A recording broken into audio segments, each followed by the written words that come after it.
Go to sleep at 10. No. Yes. Top of the day, beautiful people. Happy Sunday. Anita, greetings. Vanette. Shalom, says Ray. Hi, Shibu. Hey, girl. Hey.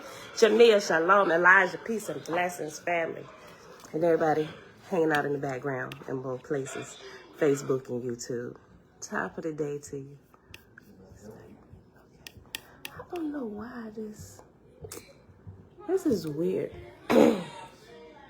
YouTube for the last couple of days been doing this thing where I can't see, like, I don't know, it's taking away something. I don't know that it's me either.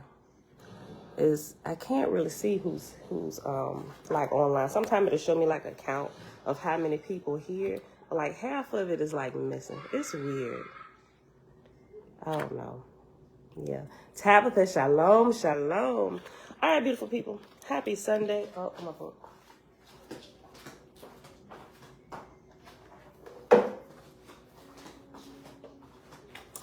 It is November the 6th, 2022, day 256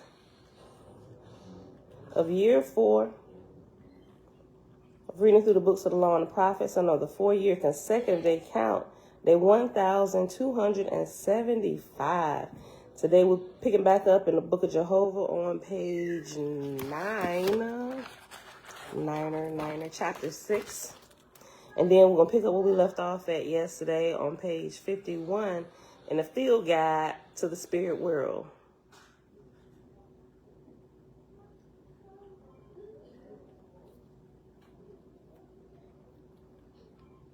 Father, we thank you that your intelligence is in all things.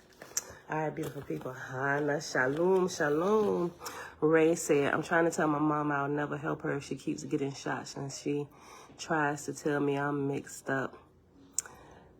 Oh, like the COVID shots? You know, people make their own decisions. I guess that's with, not just with the, I probably shouldn't have said it, with any kind of immunization, right? So, and the flu, yeah. I've never, except for when I was in the military where they actually made us and it was mandatory. But since then, I've never, you know, but that's a personal decision. People gotta work out on their own, you know? So that's just something. I used to be like really big on it, but you know, older people, they gotta kind of go through it and make their own decision, weigh the pros and the cons. And some people don't. Some people choose to just completely rely on the doctors without doing their due diligence, you know. And, you know, that's okay for them if that's where their faith is at, then who are we to tell them, right? We can just drop bits and pieces of truth, right? When they want to hear it, you know, and when they don't want to hear it, you know, just keep on moving. When they want to, they know who to come to. When they want to hear the truth or bits and pieces of the truth, they know who to come to, right? Animalistic nature, shalom, shalom. All right, beautiful people. So let's get started. Chapter 6 in the book of Jehovah. I need to get the history. I don't want to get their germs. Yeah. It's a lot of information out there now. But I would recommend looking into there's quite a few doctors who have who were going like with the traditional way of things. There's a few, I have a book about immunizations, and there's a few doctors in there, and they give their references, their medical practice, whatever, if they have websites. They talk about some of their pediatric practices when they were required to give immunizations, and by watching what would happen to some children along the years and actually being the pediatrician for these babies for years, and then notice something changes after a certain set of immunizations that they get, it started to get their attention, and they started to do a little bit more searching on it. And a few of those doctors are no longer like traditional doctors. They're completely transferred over into the holistic side of things, and they're working on things to help cleanse the babies or the people who've got immunizations, get all that mercury out of their system and stuff, because they realize that this was the cause of that. Now, you can't go saying that on public television and stuff like that, because you'll get sued by, the powers that be in the pharmaceutical industry, right? Because they tell you you're a nutcase, you're a kook, and all this stuff. But the doctors who've actually worked in this field. Okay. All right, Facebook. Hopefully, this should be good. All right, I'm just using my cell phone data for that. Okay. All right, yeah, so look into holistic doctors and stuff, and pediatricians. Look up some of that. It's there, Some of them have actually written books about it. You don't hear this not in the mainstream, because that's not what the mainstream is trying to push, right? But those doctors are out there. Even if you have younger children, look for holistic doctors, right? That's not afraid to tell you the truth about certain things, right? All right, so that's all I'm going to say about that right now. All right, can y'all hear me? Yeah. Now it's saying my chat is disconnected on YouTube. Can y'all hear me?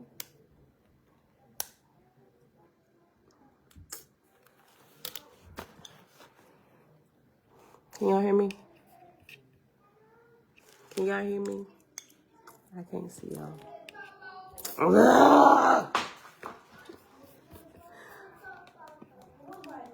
They cut me off. You are not connected to the internet.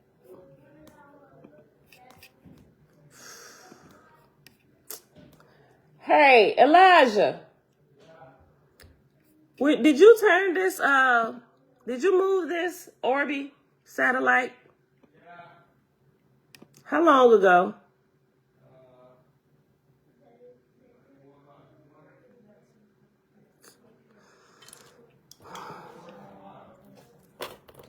Y'all internet working?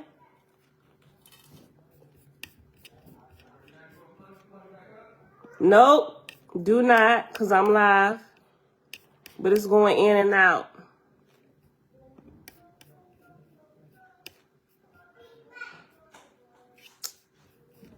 Ugh. Hold on, Facebook. My Wi-Fi is going in and out. I gotta start YouTube over. Sheesh.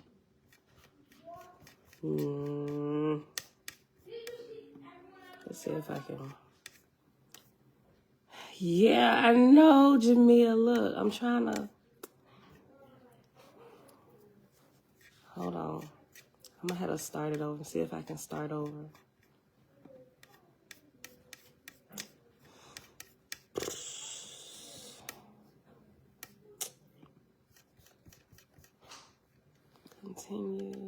Continue. What in the world? Let me just connect to my phone. Hold on, y'all. I'm trying to get YouTube back up.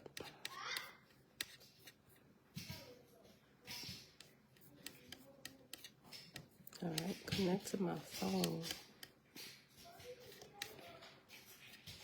Other Pamela's iPhone.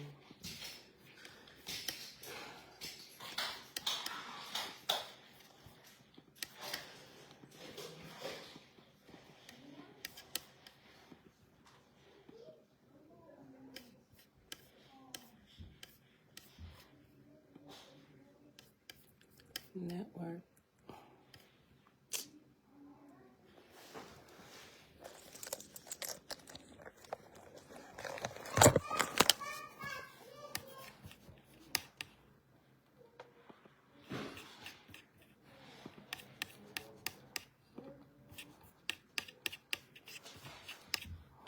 Facebook is working. Yeah, I'm trying to see if I can get YouTube back up. If not, it might just have to be YouTube. Is that page still running? The live page still running? I can't see it. It completely closed me out of it.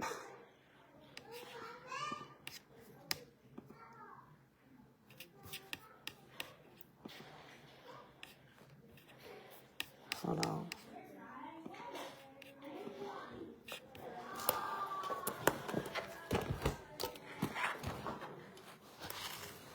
Hold on.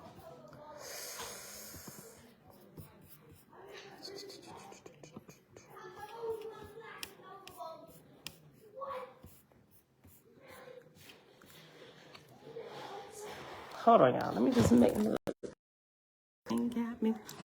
We're talking about the immunization. It's just that. Hold on. I don't think it's that. Hold on. Gotta look. Okay, y'all. Hold on. Let's see. There we go. Connect to my phone. Okay. Let's see.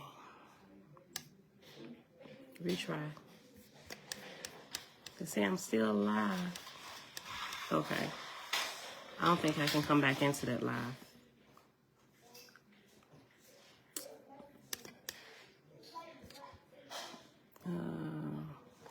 Still can't see my stuff. There's nothing.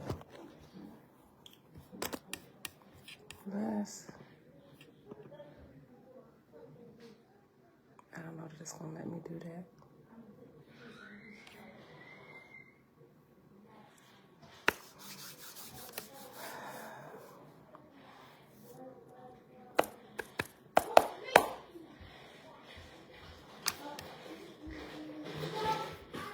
Okay, hold on. Okay, let's go to chat.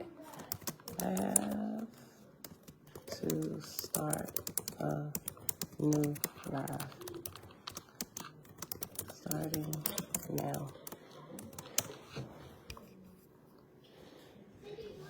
Hold on. Hold on.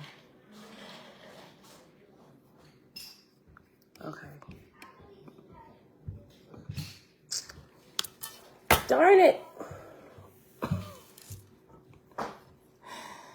Yo, I don't know. I don't know that it's just my Wi-Fi. Yo, they might have got me, y'all. Hold on. Somebody, hold on. Let me see if I can post to Facebook. I'm about to post a Facebook link just in case.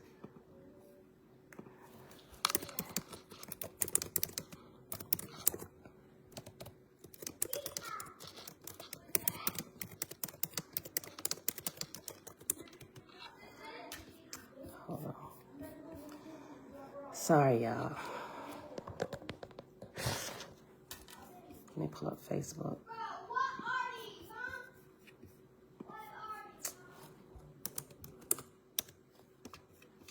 Cheesy Pete's.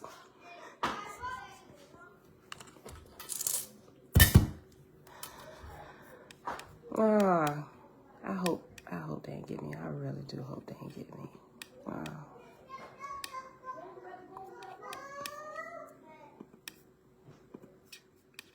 I'm thinking they didn't because this is just moving extremely slow for some reason.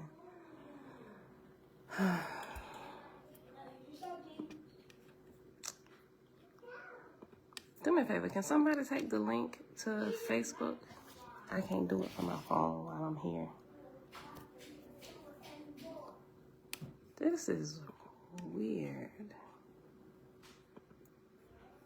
And everything else, everybody else is online in the house.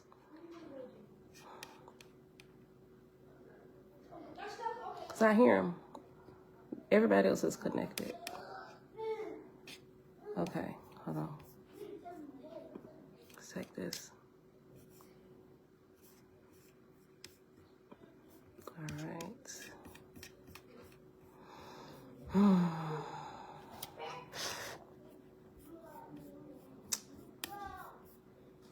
Can somebody take the Facebook link and post it over in the chat if the video is still up for YouTube? I can't even seem to pull that.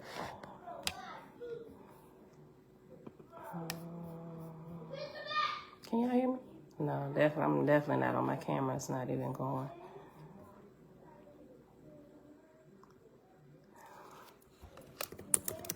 Trying to get the new live up.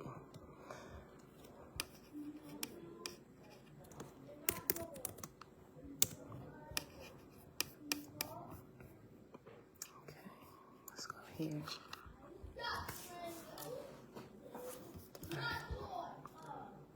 Live. Can we go live?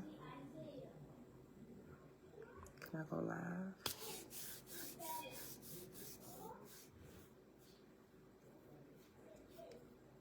Oh, that's right. I'm sorry. That's right, Jamil. I'm going to have to make you a moderator. Hold on. Wait, is it?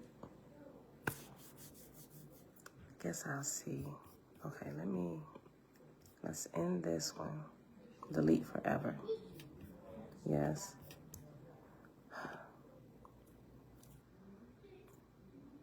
The video, the live, it should. Okay. I can leave.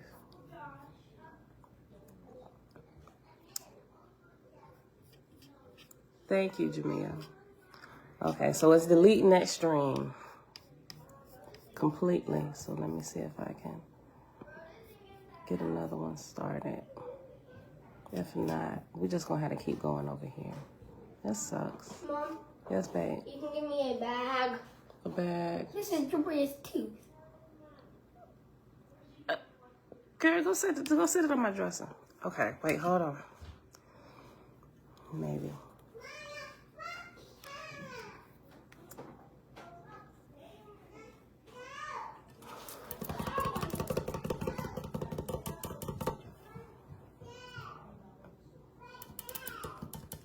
Oh, wait. Okay, hold on.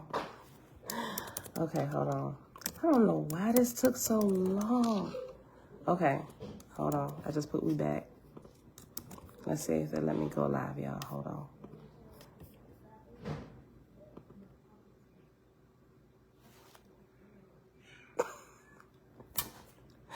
Hold on.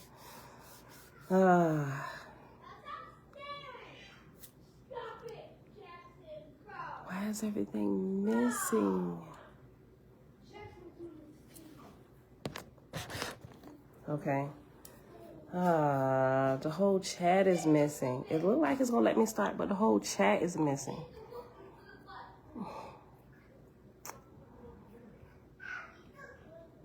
I'm gonna close it out. I'm gonna try and start it again. Just close it. Okay, one more time.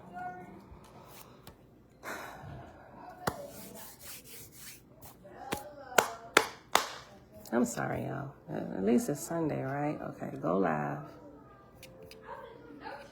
How likely am I to recommend YouTube Premium to a friend? I don't know yet. Y'all playing with my stuff. Okay. All right, y'all. I'm just running through it again. I don't know if this is my Wi-Fi, but nobody else is complaining. Everybody upstairs, they're gaming. My son downstairs is gaming. Jeremiah would have been said something by now. Hold on. And I just did the updates and stuff to my computer yesterday. And it was working fine because I was online doing some work. Let's see. Okay.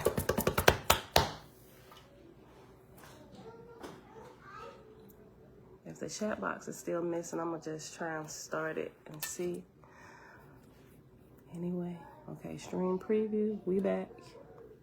Oh, there you go. Okay.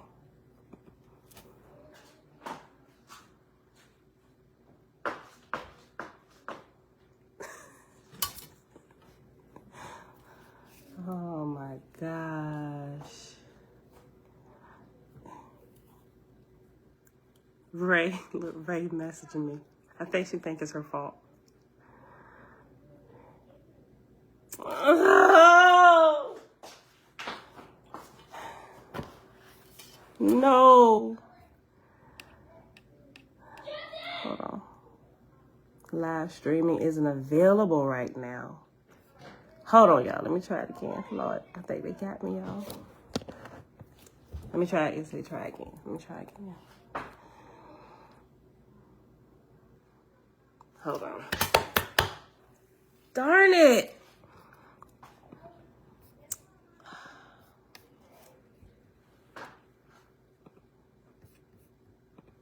Okay, let's try it again. Y'all.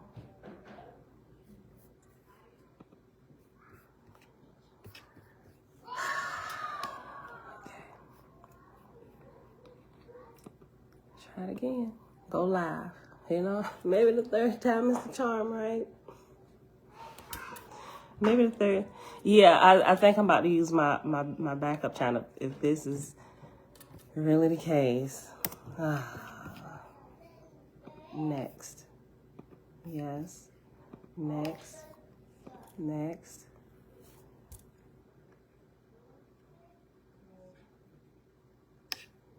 Okay.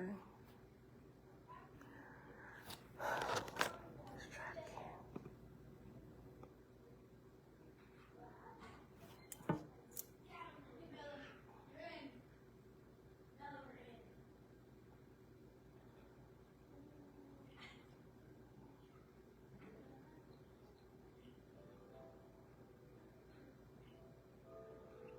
Why is it doing this? I'm frozen here too.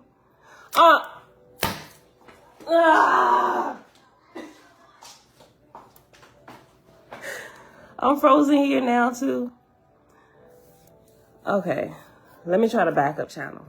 Okay, let me just finish. Oh my gosh. Okay, let's go to the backup. If y'all can hear me here, I'm going to the backup channel.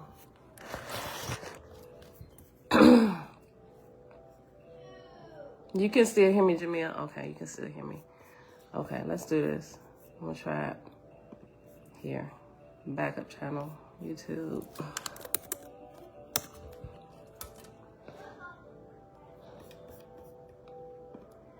Go live.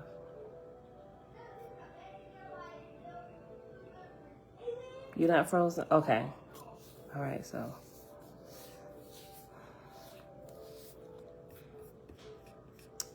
Start. Go. What? I have it. Oh, let me log out. Okay. I gotta go to Chrome and do it. I forgot. Okay, YouTube. I'm sorry, y'all. This is just, I gotta log out of this. I gotta log into the backup channel. Sign out. Next. No, wrong one. Wrong account.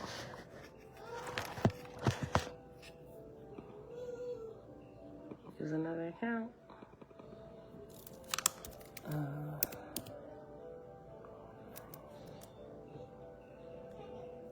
What is the account email? Y'all, this is, I'm so sorry. Look, hold on. I'm about to say, forget this and just do it here on Facebook. Hold on. What is the email?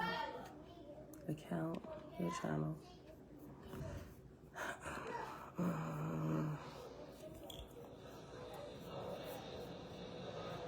Settings.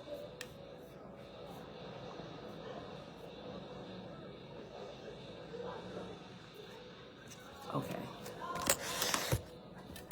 All right, let me go back.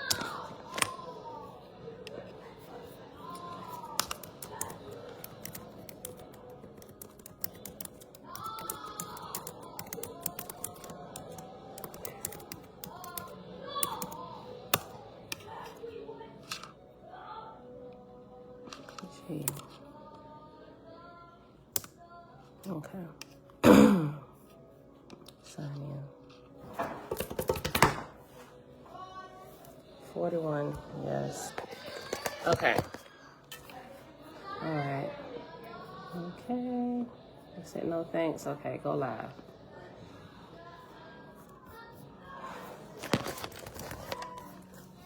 Start. Go. We back. And I'm gonna give the link over here on Facebook. Hold on. All right. 2. Done. Next.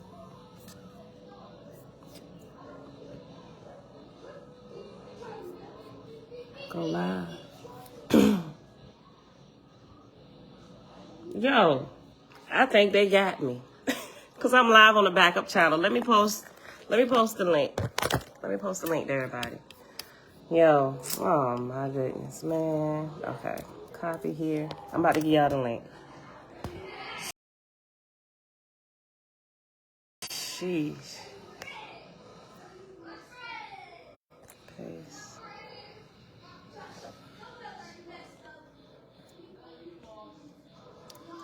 Send. Okay. That's the streaming link right there. So let me post it. Y'all about to pause again for a second, y'all. Hold on.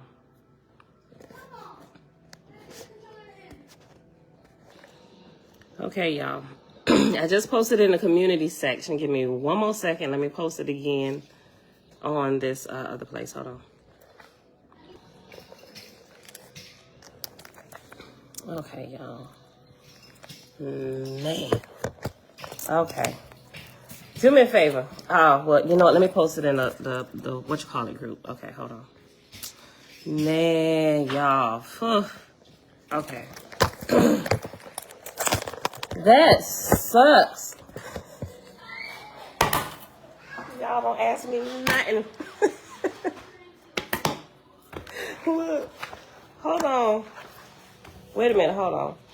It's saying my connection is unstable. You know what? This might. I don't know. This is weird. I'm about to tell everybody to get off their stuff. Okay, y'all. We just gonna keep moving, right? We'll figure it out. Hopefully I ain't all the way bad. Hopefully it really is just my connection or something, right? But everybody else, maybe hold on. Let me see. Hey, is everybody got a device connected?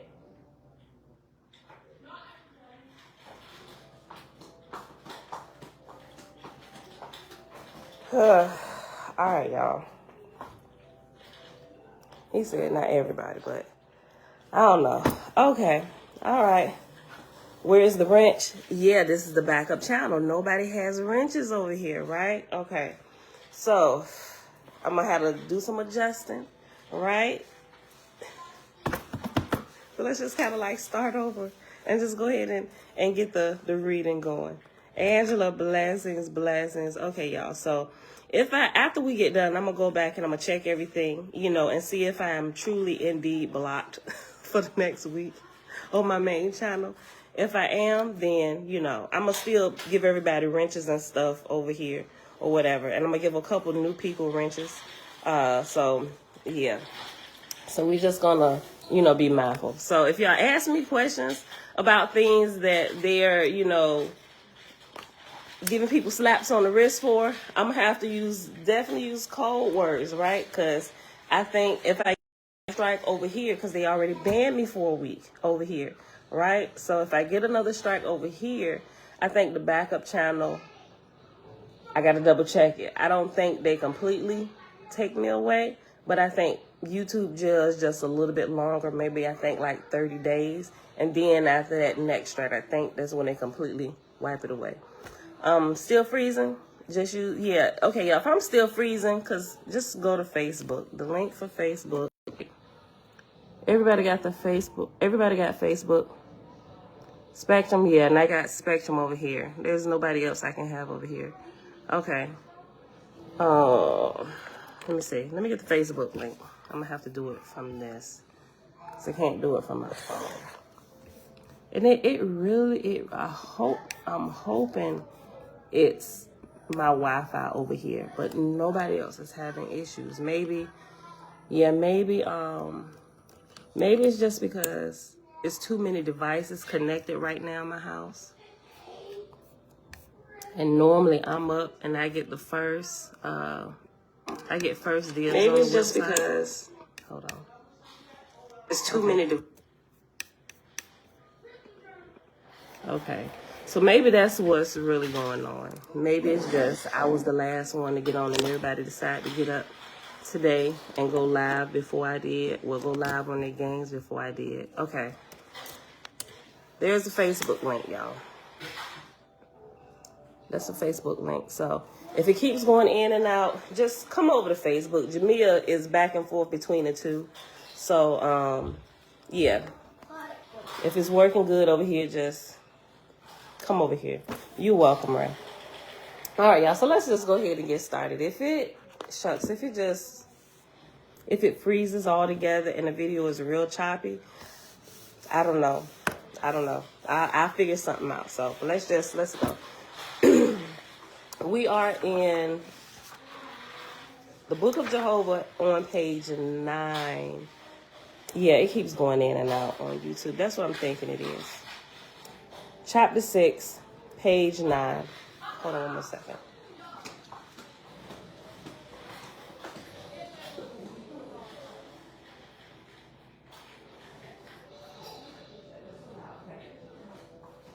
Or take it upstairs and push it on the carpet, babe.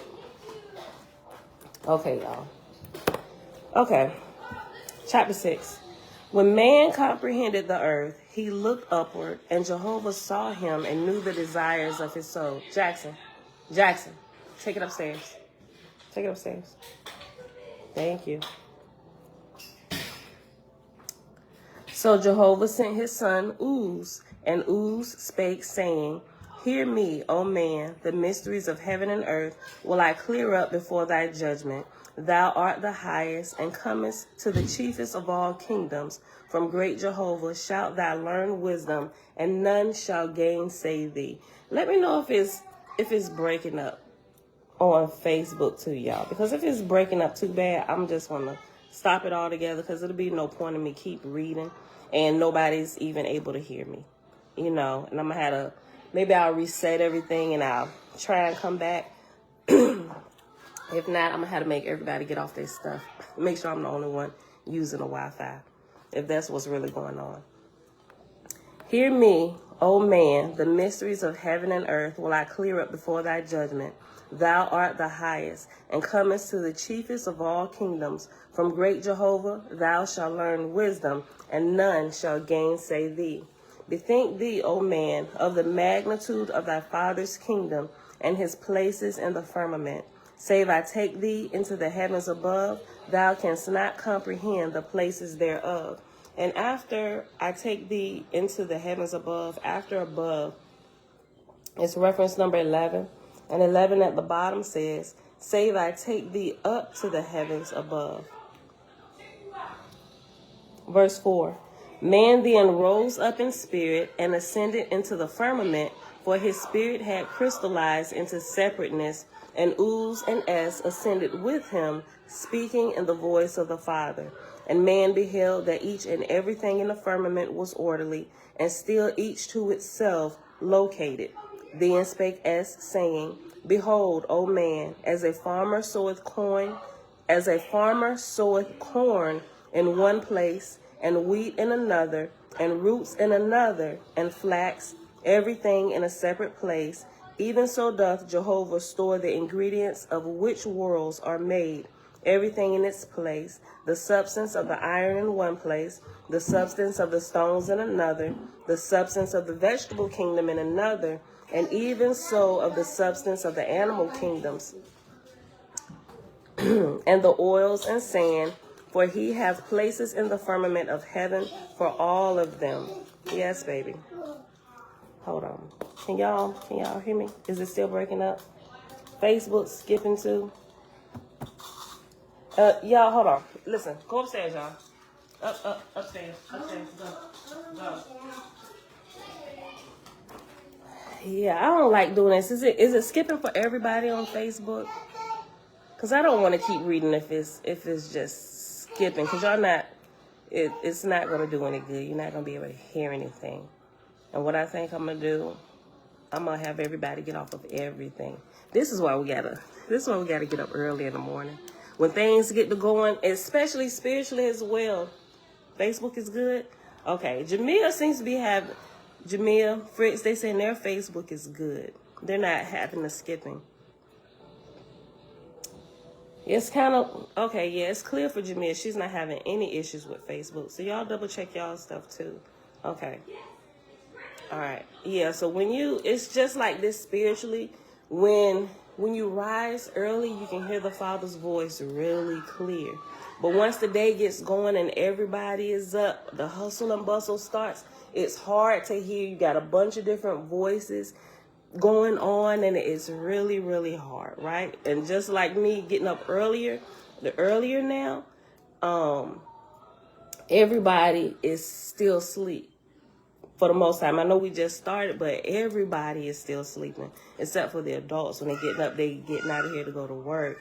So it definitely makes a difference getting up earlier and getting on the line before everybody else. Because once everybody else up and they start tapping into the Wi-Fi connection and stuff, it shortens my bandwidth, so to speak, right? Well, I know they need to stop messing with the time. Look, okay, and it's still freezing over here. Okay, all right, y'all, jump over to Facebook, because Jamia's saying it's really good on Facebook. At least for her, it is. She's not having any kind of glitches in hers.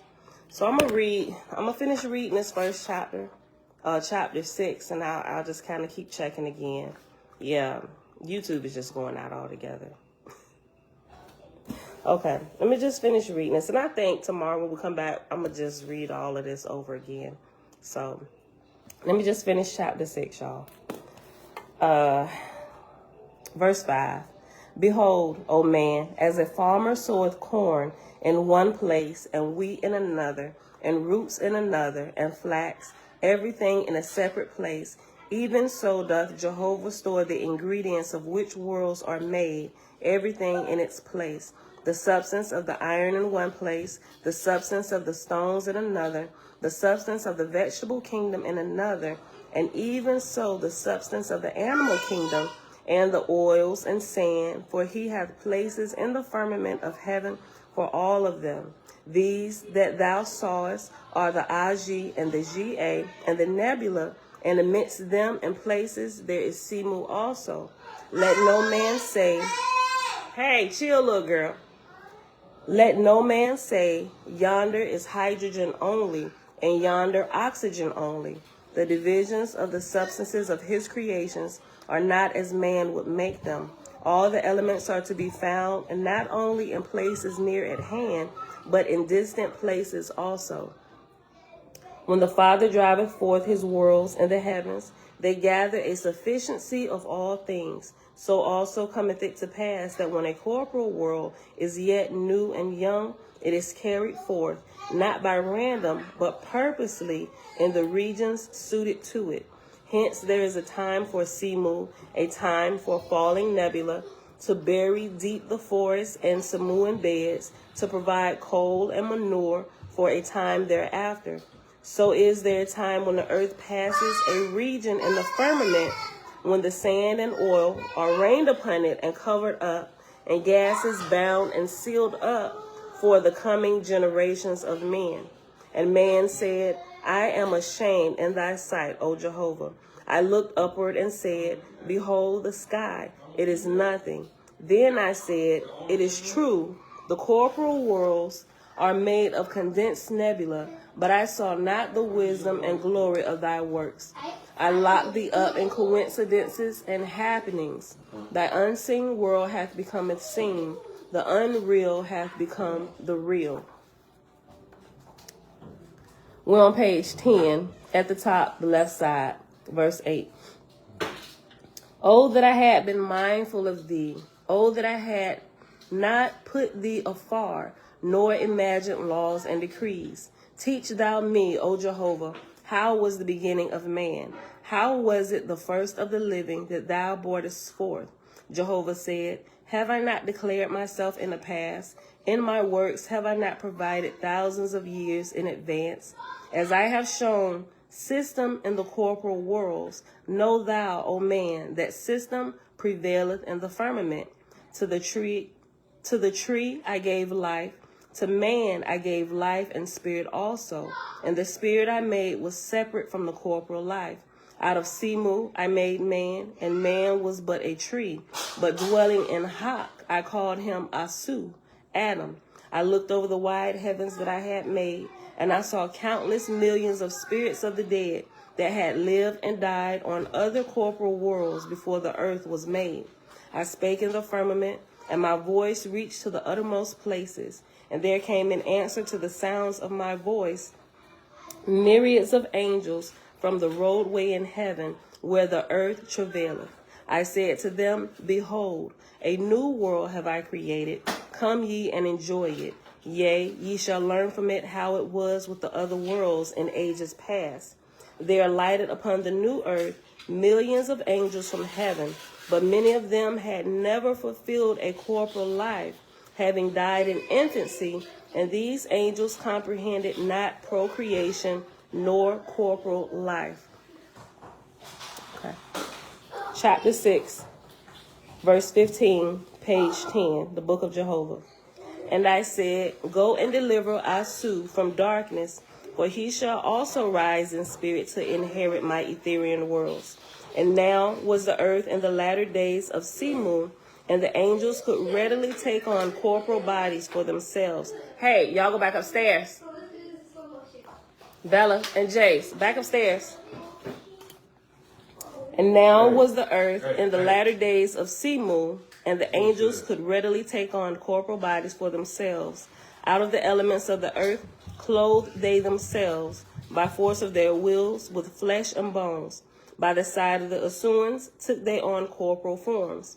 And I said, go ye forth and partake of all that is on the earth, but partake ye not of the tree of life, lest in that labor ye become procreators, and as if dead to the heavens whence ye came. But those who never learned corporal things, being imperfect in wisdom, comprehended not Jehovah's words, and they dwelt with the Oahspe, and were tempted, and partook of the fruit of the tree of life, and lo and behold, they saw their own nakedness. And after nakedness is reference letter E, and E at the end of the chapter, at the end of the book, it's found on page 13, and it says, these references are metaphorical. Partook of the fruit of the tree of life means that they were drawn into the sexual act, and does not refer to a literal tree, which we figure out when you read through the Bible enough, right? Especially the Genesis account, and you start doing a little bit of research, you will come to understand that when they talk about eating from the fruit of the tree of life, it's actually talking about a sexual act. It's talking about sexual intercourse. And some people think that's blasphemy, but I can clearly tell that they hadn't done any kind of research to realize that what they was using was metaphorical. Instead of just saying, they could have just said they had sex, but instead of saying that, they made it kind of poetry-like, right? And made it metaphorical. For those who were really paying attention, they would pick it up, all right? I'll read this again. In fact, let me go back. Let me read this again, then I'll go back to the reference. Hold on. Page 10 in the book of Jehovah, right? We're in chapter 6, verse 18. Let me go up to 17. And I said, go ye forth and partake of all that is on the earth, but partake ye not of the tree of life, lest in that labor ye become procreators, and as if dead to the heavens whence ye came. But those who never learned corporal things, being imperfect in wisdom, comprehended not Jehovah's words, and they dwelt with the Oahspe, and were tempted, and partook of the fruit of the tree of life, and lo and behold, they saw their own nakedness. And then you jump over here to the reference letter E. These references are metaphorical. Partook of the fruit of the tree of life means they were drawn to the sexual act, and does not refer to a literal tree. They saw their own nakedness means they lost their childlike innocence because they had never previously experienced corporal life. Okay, so let's go back to page 10, and I'll reread verse 18 again and keep going. But those who had never learned corporal things, being imperfect in wisdom, comprehended not Jehovah's words, and they dwelt with the Oahspe, and were tempted, and partook of the fruit of the tree of life. And lo and behold, they saw their own nakedness, and there was born of the first race, Oahspe, a new race called man. And Jehovah took the earth out of the travail of Simu, and the angels gave up their corporal bodies. Jehovah said, because ye have raised up those that shall be joint heirs in heaven, ye shall tread the earth with your feet, and walk by the sides of the newborn, being guardian angels over them. for they are of your own flesh and kin. And we see this, if you're familiar with the book of Enoch, especially Enoch chapter 15, right? Read a few chapters before and a few chapters after. But this talks about this in the book of Enoch, right? And that's when you get into the whole Nephilim, your children be Nephilim upon earth and all this, right? And the spirits that disturb, the unseen spirits that disturb those who still have corporal bodies. This is where all this is found at in the book of Enoch, right? Verse 19, I read again. Jehovah said, because ye have raised up those that shall be joint heirs in heaven, ye shall tread the earth with your feet and walk by the sides of the newborn, being guardian angels over them, for they are of your own flesh and kin. Fruit of your seed have I quickened with my spirit, and man shall come forth with a birthright to my Ethereal worlds. As I have quickened the seed of the firstborn, so will I quicken all seed to the end of the earth. And each and every man-child and woman-child born into life will I quicken with a new spirit, which shall proceed out of me at the time of conception. Right, so that kills the whole reincarnation, and you come back here multiple times. Every person that is born into this world is a new spirit that comes directly from our Father, our Creator, right? You don't ever get to like come back. The only time you come back is when you violate the rules of nature and you put somebody's native spirit in abeyance and you take over their vehicle, hence you being born again, right? And that is illegal according to the laws of our Creator, right? You put them in abeyance and like you try to take over their body until you drive the wheels off that thing until they go to the grave. That's illegal, right? You are violating spiritual principles. As I have quickened the seed of the firstborn, so will I quicken all seed to the end of the earth. And each and every man-child and woman-child born into life will I quicken with a new spirit, which shall proceed out of me at the time of conception. Neither will I give to any spirit of the higher or lower heaven power to enter a womb or a fetus of a womb and to be born again. Let me read it again. It's still buffering like crazy. Sheba, y'all come over to Facebook if it's still going in and out on YouTube. I posted a link. Just go back up a little bit. Let me see if I can post it again. Yep. That's the link for Facebook. If it's still buffering, y'all just go click the link and come over here to Facebook. Everybody said Facebook is good. Okay. Okay. Yeah, I would definitely recommend reading that, like Book of Enoch, Jubilees. I know it's a lot to read, but listen, if y'all can, YouTube has it to where people are reading it. It's like a nice and clear reading, not with all the noise and stuff like I be hearing in my background, but it's good, clear readings, and you can find some of those on Audible, right? And I get through a lot of books. I first look for the Audible versions of things. That way I can listen to it while I'm going throughout the day working, and I get in a lot of books that way, and I'm able to pull a lot of information. So, but consider that. All right, let me read this again. Verse 20. Hey, y'all, chill. Fruit of your seed have I quickened with my spirit, and man shall come forth with a birthright to my Ethereal worlds. As I have quickened the seed of the firstborn, so will I quicken all seed to the end of the earth. And each and every man-child and woman-child born into life will I quicken with the new spirit, which shall proceed out of me at the time of conception. Neither will I give to any spirit of the higher or lower heaven power to enter a womb or a fetus of a womb and to be born again. As the corporal earth passeth away, so shall pass away the first race, Oahspe. But as I pass not away, so shall not pass away the spirit of man. So the spirit of man that we know is eternal, right? And once you give up your body back to the dirt, the Father says here, it says, neither will I give to any spirit of the higher or lower heaven. So it don't matter if you was high raised when you left here or you still walked along the earth because your spirit was heavy. whether you are high or whether you're low, the lowest of the low, you do not get a new body, right? I read it one more time just in case.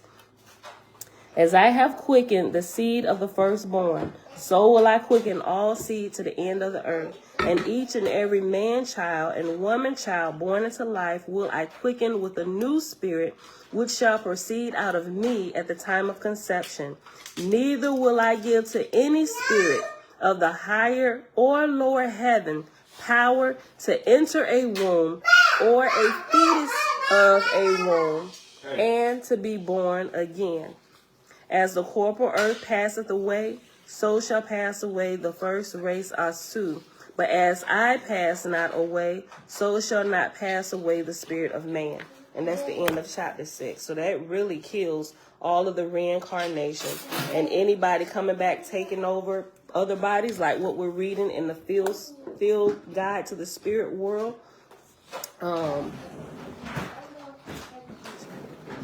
Yeah, we see here what happens when they try to come back and be born again, right? All kind of havoc starts happening. People are driven crazy, and it's just a bunch of spiritual mischief running rampant on the earth, right? Okay, so let's go ahead. Since Facebook is good, I'm going to read another chapter, and then we are going to get into a little bit of the field guide, and then we'll pause, all right? And everybody on YouTube, like I say, if you're just coming in, I see people coming in and out. If it's still buffering too much, just click on the Facebook link and join us over on Facebook. All right.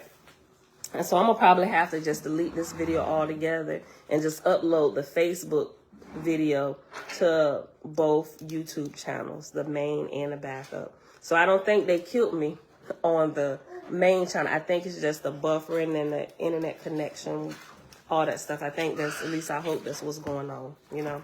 Okay, chapter 7, we're on page 10 of Oahspe, still in the book of Jehovah, chapter 7, page 10. Jehovah said, let a sign be given to the inhabitants of the earth, that they may comprehend Danha in the firmament of heaven. For even as I bequeath to the earth a time for creating the living, and a time for angels to come and partake of the first fruits of mortality and immortality, so shall man at certain times and seasons receive testimony from my host in heaven. And after certain times and seasons is reference number 12. And 12 at the bottom simply just says season. And it has the S in brackets up here where it just says seasons with no brackets. All right. For even as I bequeath to the earth a time for creating the living, and a time for angels to come and partake of the first fruits of mortality and immortality, so shall man at certain times and seasons receive testimony from my host in heaven. And Jehovah caused the earth and the family of the sun to travel in an orbit, the circuit of which requireth of them 4,700,000 years. And after years is reference letter F. Go to page 13. And F says, for estimates of time, see Book of Cosmogony and Prophecy, chapters 7 and 11. We're not going to go to it because it's a long. We'll get to it when we get back there, right? Okay. Go back to verse 2. And Jehovah caused the earth and the family of the sun to travel in an orbit, the circuit of which requireth them 400,700,000 years. And he placed in the line of the orbit, at distances of 3,000 years, Etherian lights, the which places as the earth passes through, angels from the second heaven come into its corporal existence. As ambassadors, they come in companies of hundreds and thousands and tens of thousands, and these are called the Etherian hosts of the Most High. Not as single individuals come they, not for a single individual mortal come they. And Jehovah gave this sign to man on earth, which is to say, in the beginning of the light of Danha, the spirits of the newly dead shall have power to take upon themselves the semblance of corporal bodies and appear and talk face to face with mortals. Every 3,000 years, Jehovah gave this sign on earth, that those who learned the powers and capacities of such familiar spirits might bear testimony in regard to the origin of man on earth. Jehovah said, and when it shall come to pass in any of the times of Dan-ha that these signs are manifest, man shall know that the host of the Most High, little girl, chill. Jehovah said, and when it shall come to pass in any of the times of Dan-ha that these signs are manifest, man shall know that the host of the Most High comes soon after. Let him who will become wise enumerate the great lights of my serpent. Remember, the serpent is just talking about like the planets in the belt, the Savorcum and stuff. Anytime you hear the serpent in here, that's what it's talking about, right? Let him who will become wise enumerate the great lights of my serpent. For in such times I set aside things that are old and establish my chosen anew. In the time of the earth, when man was brought forth from mortal to immortal life, the earth passed beyond Simu, and the angels of heaven remained with corporal man, but not in the semblance of mortals, but as spirits, and by virtue of their presence strove to make man wise and upright before Jehovah. Upon the earth, the number of such angels was millions. To these angels spake Jehovah, saying, behold, the work ye have taken in hand. It was commanded to you all to partake of the fruits of the earth, save of the fruit of the tree of life, which is of the knowledge of the earth and heaven, lest ye lose your inheritance in Ethera. Behold, ye now have sons and daughters on the earth.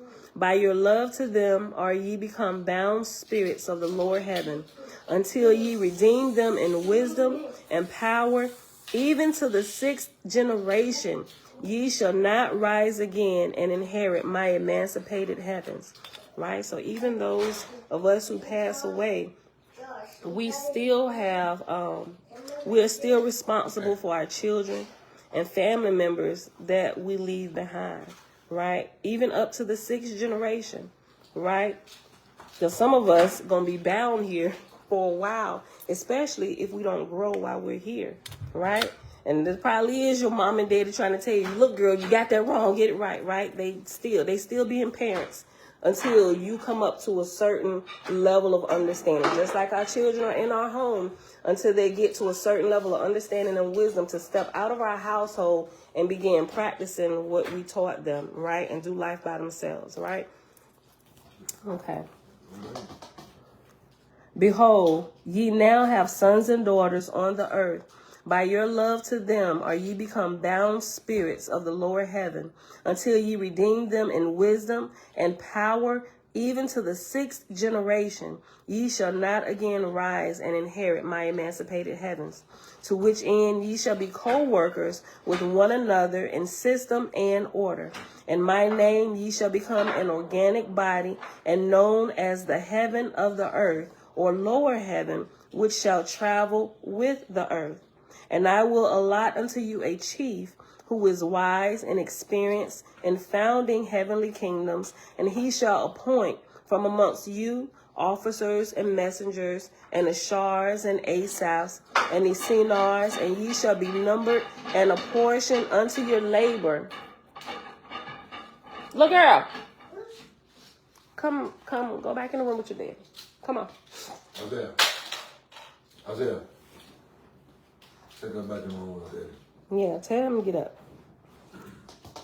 And I will allot unto you a chief who is wise and experienced in founding heavenly kingdoms, and he shall appoint from amongst you officers and messengers, and Ashars and Asaphs and Esenars, and ye shall be numbered and apportioned unto your labor and places, like unto my other lower heavens on other worlds. And some of these we call them here guardian angels or ancestors or whatever.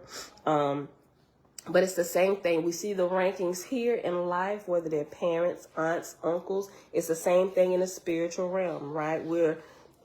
as you begin to cleanse your spirit and you lighten your spirit and you spend more time in meditation and in the presence of the Father, these things are being made known to us. It's always been here. We're just now kind of coming of age where we're recognizing these things. And a lot of people that don't understand, they call it spooky. And I still get kind of spooked out now. I'm understanding what it is. It's really humans who have once had bodies who no longer have their bodies. And some of them are leading us, guiding us. Some here just completely on shenanigans. They just don't want to do right. They want to scare you and all other kind of craziness, right? But you have to be able to decipher between the two, right? And listen to the voice of the Father. What you over there laughing at? The Jean keep following. Okay, that's fine. Will you stand there and let her follow you up the stairs if she keeps following you? All right. I'll read verse 9 again. And I will allot unto you a chief who is wise and experienced in founding heavenly kingdoms, and he shall appoint from amongst you officers and messengers, and Ashars and Asaphs, and Esenars, and ye shall be numbered and apportioned unto your labor and places, like unto my other lower heavens on other worlds. And he who is chief shall be called God of this heaven and the earth. Unto his making bestow I them. Right, so God is like literally, it's the title for the ruling person in command who rules over earth and the three heavens above earth, right? It's a title. God is not creator, right? It's just a title. And God changes just like our president changes every 4 to 8 years, right? It's the same thing. And God can be male or female. Remember, it's a position of authority. And when you're in that particular position, and it's not the highest position, right? It's just the highest position here on earth, right? And ruling the first 3 heavens, right? But once you graduate from the 3rd heaven and you move on into Ethera, there's another whole set like Nirvana and Orion and all these other levels, which when you get there, we know a little bit about that. But once you progress from this level under the Godhead, Godship or whatever, then it's like other schools and you progress there, right? Okay. All right, so this a lot of people don't really understand this, but if you understand this and you go back and read the Bible, you can decipher between these rankings and stuff, right? So, okay. And verse 10 on page 11, y'all, we're in chapter 7, Book of Jehovah, verse 10, page 11. And he who is chief shall be called God of this heaven and the earth. Unto his making bestow I them. And God shall have a council and throne within his heavenly city. And the place shall be called Horeb, because it is the first kingdom of God in this firmament. And God shall rule on his throne, for it is his, and his council shall rule with him. In my name shall they have dominion over angels and mortals belonging to the earth. In whose name? Not in God's name, in the Creator's name, which a lot of people call Jehovah. They refer to as Jah, whatever, but it is the Creator of all things, right? Okay. And God shall have a council and throne within his heavenly city, and the place shall be called Horeb, because it is the first kingdom of God in this firmament. And God shall rule on his throne, for it is his, and his council shall rule with him. And in my name shall they have dominion over angels and mortals belonging to the earth. They only have dominion here for these realms, earth and the heavens, under the rulership of God. And God shall appoint chiefs under him, who shall go down and dwell on the earth with mortals, and such chiefs labor shall be with mortals for their resurrection. As these chiefs shall be called lords, for they are gods of land, which is the lowest rank of my commissioned gods. And God and his lords shall have dominion from 200 years to 1,000 or more years, but never more than 3,000 years. Right? So the gods never rule longer than 3,000 years. At the 3,000, it's a change of guard, right?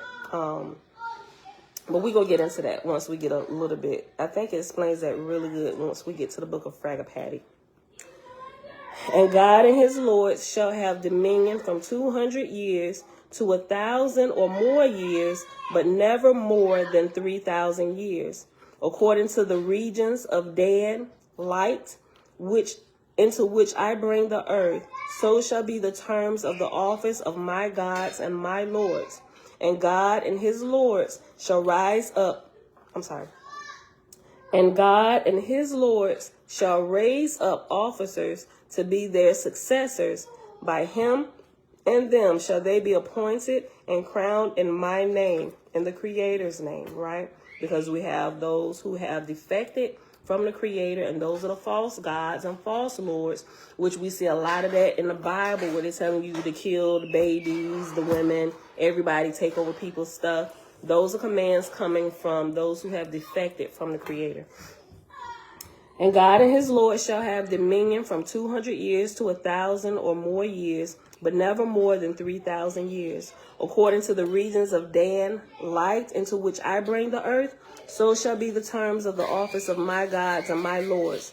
And God and his lords shall raise up officers to be their successors. By him and them shall they be appointed and crowned in my name.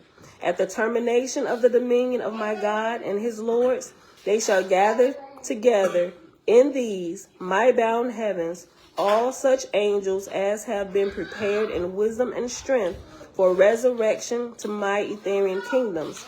And these angels shall be called brides and bridegrooms to Jehovah, for they are mine and in my service. Now, so when the Bible has this part right, it talks about the brides and the bridegrooms in the book of Revelation, right? Deshaun, hey, look, it's going in and out over here. So click on the link to come over to Facebook. Okay. But once you are ready to graduate, not when you die here, you don't become a bridegroom of Christ, or whatever term they use. You don't become that when you die here. There's like a whole lot more schooling you have to go through to develop your spirit, right? So, but you don't get that title, bride and bridegroom, until you're ready to graduate into the ethereal realms, meaning you made it through the first heaven, the second heaven, and the third heaven, of which is the highest. And during the rule of whatever God you're under, because I believe it changed during the Cosmine era, which was in the 1800s, 1881, around that time. We're still kind of like at the beginning of this 3,000 year reign for the current ethereal, the current God who's ruling, right? And after this term completely ends, all of us here now, we're going to be dead and gone here in the flesh, but we will be constantly ascending. Hopefully you will be constantly ascending, making it through the levels. So by the time the end of the rulership of the current God that's ruling now, let's not get into that yet. Listen, under the current God that we're currently under now, once they get done with their turn, right, all of us here, from the beginning of Cosmon through the middle of Cosmon to the end of the 3,000 year reign where it ends at, all of us under the rule of that God, right? They take all of their notes, all of their books, all of everything that was recorded during his rule, right? And we all graduate together. 1848, I had it wrong. Okay, 1848. We all graduate together, right? So it'll be us, our children, our children's children, our children's children's children's children. All of us will be graduating together, just like the false gods, right? When they get in trouble and they go back, and their judgment is to take these kingdom of people that you have led astray, and you raise them up, and you can't go any higher, to the very least of all those who are under your rule is raised up to your current level of understanding and wisdom. When everybody is on the same level, wait a minute, we graduate the entire class together. That's the same thing. Yeah, we're still in the first 200 years of Cosmon. When that happens, we all graduate together. Intuitive Goat, Deshaun, hey girl, hey, happy new day. Look, if you ain't already came over to Facebook, click the link. Everybody on Facebook, because we're having problems with the connection over here. Hey, Listen, no. Go out. Everybody go back up to the law. Go back up to the law. Go. Everybody. Thank you. We'll do that in a minute. Thank you. You too. Go. Go. Yep, no, don't worry about it. Did you get? Yep, everybody down here. That means everybody off, which is why mine is probably flowing smooth. Once Dad said he got. I didn't do anything. Go. Once Dad said Take her too. Pick her up and Once take her. Dad said he got Josh ice cream, did he get you, me and Sarah ice cream? I don't know. Go upstairs. Go. Go. Thank you. Take Minnie Mouse too. That's what she hollering about, Take Minnie Mouse. Here. All right, go. Go. All right. So it's the same. So it's the same thing, right? During this this portion of the rulership, we're gonna, like I said, we're gonna be dead, and our flesh will be dead and gone, but we never die. We'll still be graduating and coming up to the level of the knowledge of the current God that's ruling, and we will also take positions helping those who come after us. I'm not sure that we'll be like an ashar to our immediate children, right? So say if you do everything perfectly, I believe like the first 5 years, when you pass your flesh, right, and you've had enough education to bypass the first heaven, those from the second, that's what you're looking for. When you give your body back to the dirt, those from the second heaven, you want them to be already there waiting for you, right? They should, when you step out of your body, they should be there. Hey, sis, it's about time. Okay, let's go, right? I'm like, hey, let's go. I've been waiting for y'all, right? So for the first 5 years, for the first 5 years, you are kind of not allowed to come back by yourself because you might get hooked and want to stay with your family members. But that first 5 years, it's like I ain't gonna say a R&R, rest and relaxation, but you do get like a rest and relaxation, but you're now being prepped to move on to your next level of learning, right? And then I think after the first 5 years, we're gonna get into that. It's gonna like break it down by the years. If you weren't here the first time when we went through that. And then at a certain level, it's certain requirements that you meet before you become like an ashar, right? An ashar is like a guardian angel. Then when you become like a guardian angel, you get assigned to you multiple mortals, people who still have their bodies, just like parents have children assigned to them, but it's going to be more. And I believe I think the highest number you can have is like 100, right? So if you got one child or two children, you think that's too much. Wait till you become an ashar, my G, and you got about 100 of these jokers running around. And you know them little memes and stuff, like my guardian angel's probably doing like this, like, oh my God, I can't even get them under control. Yeah, seriously, that's a real thing, right? If you can't get your own children under control, y'all see all these ones and my grandbabies here. I'm like, you know what? I must gonna have the max amount of mortals under my care when I become an ashar. I'm like, oh, Lord, have mercy. Right? And I'll be trying to listen, I need a partner. Tag team, you go in now? Yeah, no? Okay, I got a little bit longer. Okay, listen, what is Johnny doing? Oh my gosh, Brenda is over. Hold on 1 second. I gotta go get Brenda. She about to jump off the bridge. Brenda, listen. Remember, breathe, right? So all of this stuff, right? We getting all that training here now, just on like lower levels, right? But this is super exciting to me because you don't really get all of this breakdown in Christianity. It's just like you get the basics. There's a God and there's a devil, right? But they don't teach you that you will one day become a God, right? And the devil that you fighting off is your own flesh. Like, you were one and the same, my G. You Satan and you God at the same time. Which one is going to rule, right? And those who let Satan rule simply means you let your flesh get the best of you. Matter of fact, they even teach you that in the Egyptology. And they call Satan Set, right? It's the Lord nature of Haru, right? And I'm just saying, you see bits and pieces of the truth in all the religions. All right, so let me go back up here. Let me go back to verse 10. Let me go to 9. And we're going to pause after, we're going to pause after chapter 7. It's only 8 chapters in this book, but we're going to pause here I mean, not here, but after we get done with chapter 7, and we're going to hop over to the field spirit guide, right? Okay, but page 11, verse 9.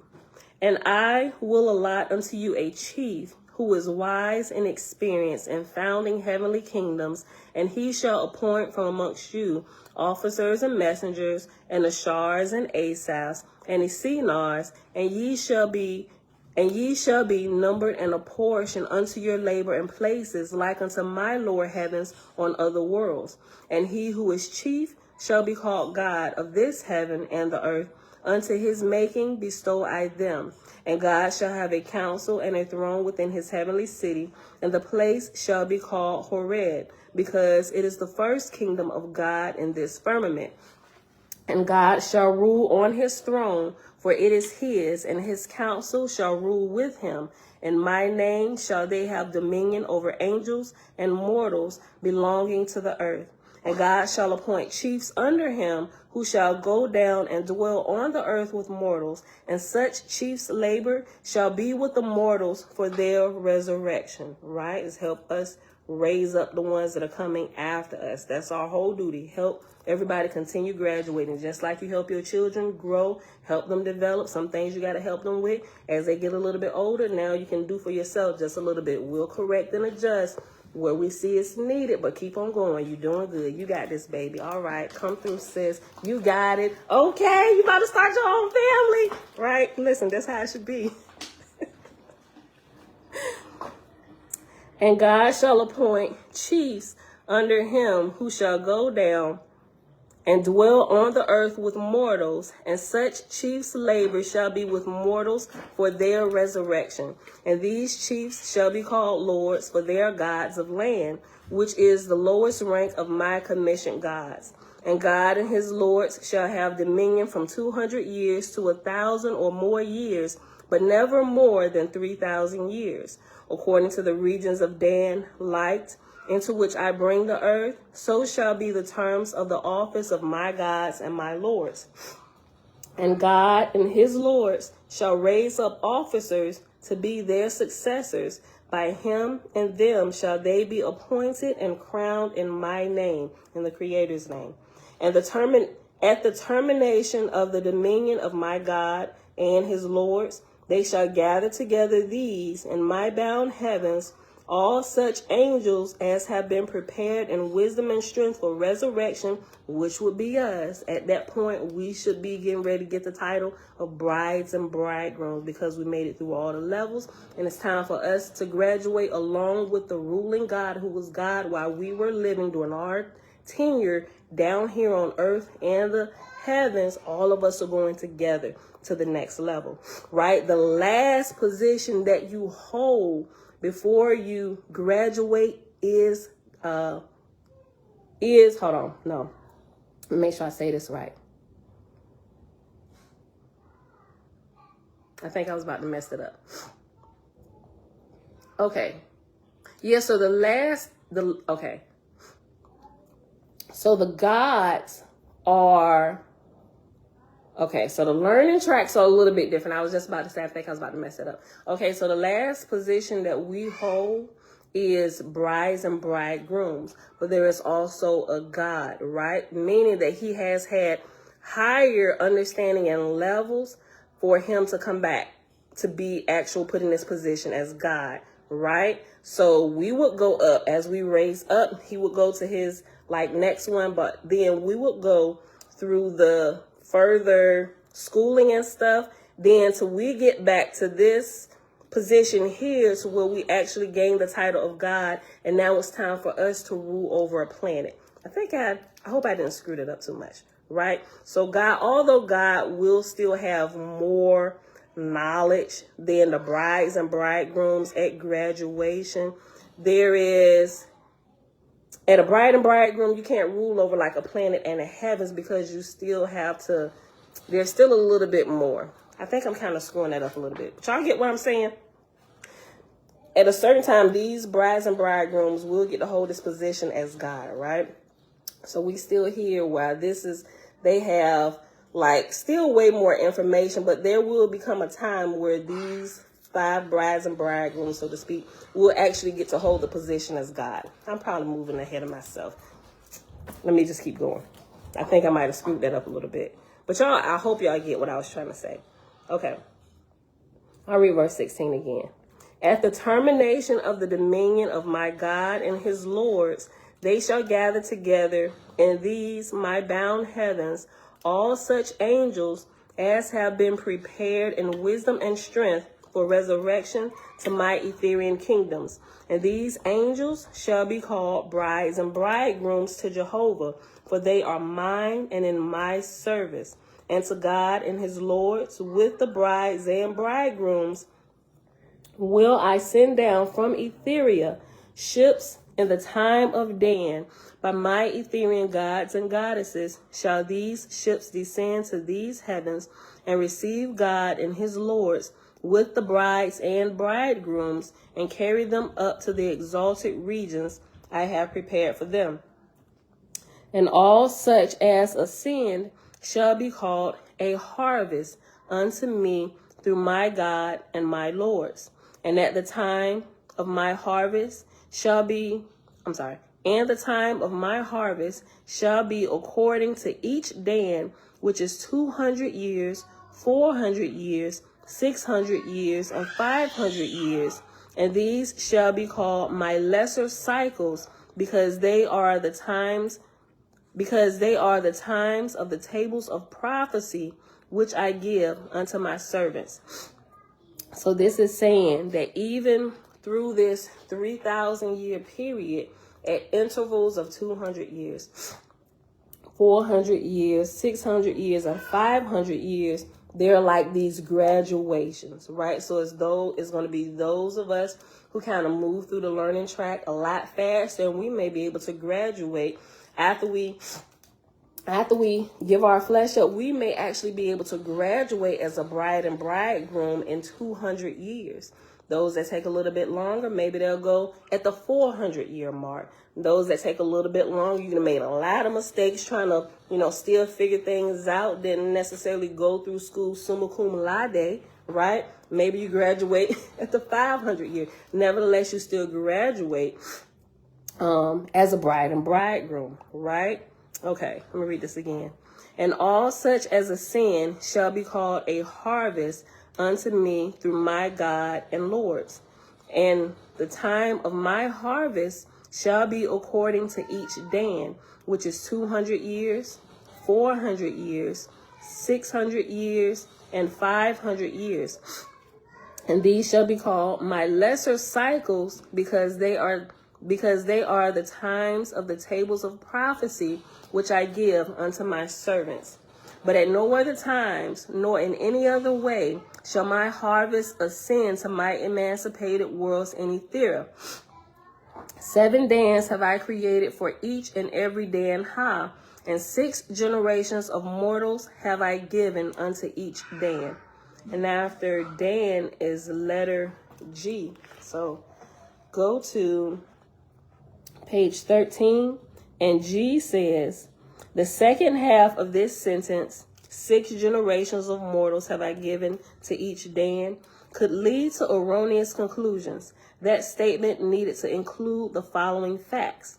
Since the span of a generation is determined by the overall length of a given Dan-ha, the number of generations in a given sub-cycle Dan would be dependent on both the length of that Dan as well as the span of a generation for that Dan-ha. For example, a 3,000-year Dan-ha would be indicative of a 33-year generation. Referring to the example given above, a 200-year Dan would encompass 6 generations only if a generation was 33 years for a 3,300-year Dan-ha. Obviously, there are numerous possible permutations to this generation Dan relationship. All right. Go back to page 11, verse 20. The angels understood the commandments of Jehovah according to their knowledge in the Ethereal heavens, being heirs of other planets, and having died in infancy, and having matured in the S worlds, but they understood not the Creator according to the practice of the lower heavenly kingdoms, wherefore their knowledge was incomplete. Jehovah said, I condemn ye not, because ye have become joint procreators with the Asuans, for ye have done two services unto me, which are to teach yourselves corporal things, that ye may understand and sympathize with corporeans, and secondly, because ye have caused the earth to become peopled with such as are capable of immortality. Right? So remember, Oahspe, Oahspe was just earthbound, like the first Adam. But when what we read in Enoch, when the sons of God came and procreated with the beautiful daughters of man, right, or with Adam or Oahspe, they made them into beings who are now capable of eternal life. Right? You having those who are immortal, the angels or the sons of God, procreating with the daughters of man, right? Earthbound, heavenbound. You come together, and now you have a being that's created that's like us. Now we're flesh and we're spirit, and now we are capable of eternal life and living forever and constantly rising, right? So, listen. Hey, y'all, get off them stairs. Get off the stairs. Let me go back to verse 20.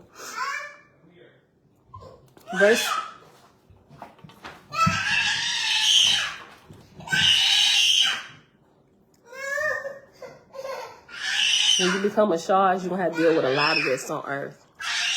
The screaming and stuff, unnecessary. Jackson, stop it, boy. What in the world? Look, here come their shard now. Their shard is called Elijah. He taking them both. Go on there. Go follow your daddy. Listen. Okay. Verse 20, page 11, y'all. The angels understood the commandments of Jehovah according to their knowledge in the Ethereal heavens, being heirs of other planets, and having died in infancy, and having matured in the S worlds, they understood not the Creator according to the practice of the lower heavenly kingdoms, wherefore their knowledge was incomplete. Jehovah said, I condemn ye not, because ye have become joint procreators with the Asuans, or that the sons of God have come and have sex with the daughters of men. I don't condemn you because you didn't did that, right? He said, listen. Jehovah said, I condemn ye not, because you have become joint procreators with the Asuans, for ye have done two services unto me, which are to teach yourselves corporal things, that ye may understand and sympathize with the corporeans, and secondly, because you have caused the earth to become peopled with such as are capable of immortality. Behold ye now what shall happen on the earth. Such as are of your flesh and kin, who cohabit together, shall rise in wisdom and virtue. But such of them as cohabit with the Asuans will bring forth heirs in the descending grade of life. The first shall bring forth heirs unto everlasting life, but the second shall bring forth heirs that go out in darkness. In the dominion of which matters your God and Lords will instruct you, that ye may, by inspiration and otherwise, learn to control the behavior of mortals unto everlasting life.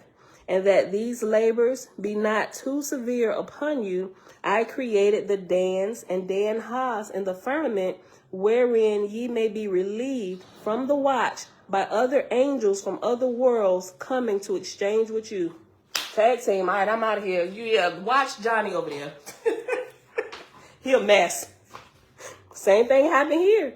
If you grow up in a two-parent household, or mama, especially, it could be different dynamics, right? Dad could be working outside the house. Mom could be housewife or whatever, right? No slight on either position. You could have it where it's opposite. I've seen it where it works beautifully, where the father is in the home and the mother goes out, right? Both of them could be going out, right? And the children have babysitters, or they both could be working from home, right? And the children could be in public school where they're home all day, or it could be everybody's home. We're both working from home, and the children, we're educating ourselves. There are a bunch of different dynamics, right?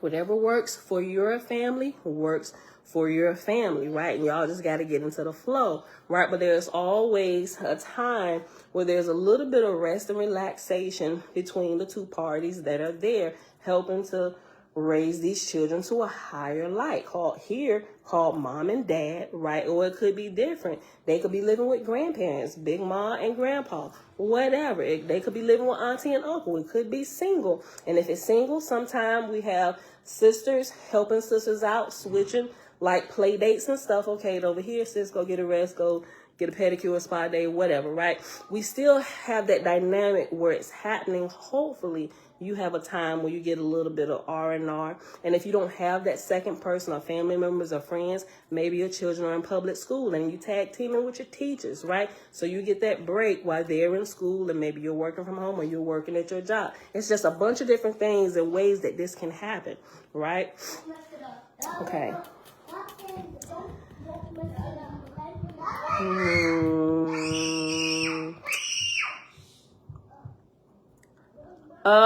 Ashar Elijah, your pupil has gotten away again from you. Verse 22. Behold ye now what shall happen on the earth, such as are your flesh and kin who cohabit together shall rise in wisdom and virtue, but such of them as cohabit with the Assyrians will bring forth heirs in the descending grade of life. I know I went back up a little bit. The first shall bring forth heirs unto everlasting life, but the second shall bring forth heirs that shall go out in darkness. In the dominion of which matters your God and Lords will instruct you, that ye may, by inspiration and otherwise, learn to control the behavior of mortals unto everlasting life. And that these labors be not severe upon you, I created the Dans and Danhas in the firmament, wherein ye may be relieved from the watch by other angels from other worlds coming to exchange with you, right? And also when you get married, you get extra guardian angels who are specifically there to help your marriage and help you develop, right? We read about that. We'll come upon it. I forget exactly where, but when you are born, not only do you get your parents, but you get spiritual parents as well. Or shars or angels, guardian angels, whatever you want to call them, and they're there with you. And at different phases of your life, they tag team in and out on Sabbath days.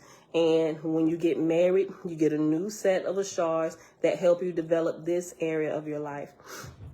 Verse 24, page 11. This also do I put upon you, that to rule over mortals to virtue, by your own wills governing them in all things, is contrary to my commandments.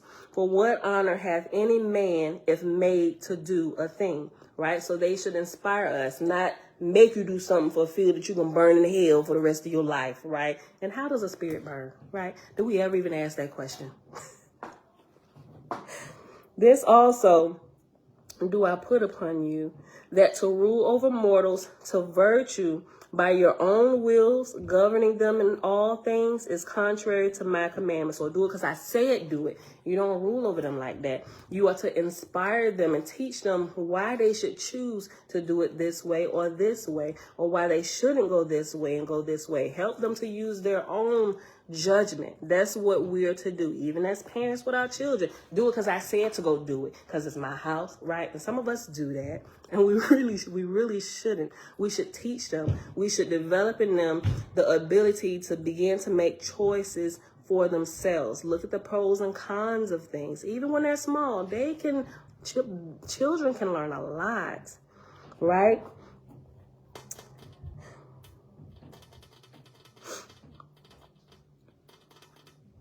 Verse 24, this also do I put upon you, that to rule over mortals to virtue, by your own wills, governing them in all things, is contrary to my commandments. For what honor hath any man if made to do a thing? But ye shall give mortals of my light, leaving them to choose. Better it is for them to suffer some than to grow up in ignorance of the stings of disobedience. I'm going to read that again. That is so good. Let them choose. Even if they make a mistake, let them choose. They're going to learn this way. They're going to learn better. It's better that they suffer a little bit than to grow up completely ignorant of the consequences of disobedience, because you just made them do this all the time, and it wasn't really in their heart to do. Oh, as soon as I get out of this house, I'm going to do this. Well, when they get out, they find themselves in a whole lot of trouble because you didn't let them suffer a little bit here. Let them get that tail spanked a little bit over here and over there. You want to go over there and slap Sally? Let him slap Sally and see this. Let him run into Sally's brothers and let him get his tail toe off. Yep, he ain't gonna die, but he gonna learn not to put his hands on a woman, and vice versa, right? Women putting their hands on men. Listen, let them suffer a little bit and let them learn. Like, don't board up the kitchen. Tell them that the stove is hot. Warn them. Some of them, they gonna go touch it anyway, right? And when they touch it, yeah, they're gonna suffer a little bit. They're gonna have a little burn, ouchie, you know, whatever. But they're gonna know from their own experience, hey, don't touch the stove, Johnny. The stove is hot. Because, no, mama said no because I touched it. You want to see the burn? Yeah, it's hot. Don't touch it. I should have listened to mama. Listen, look.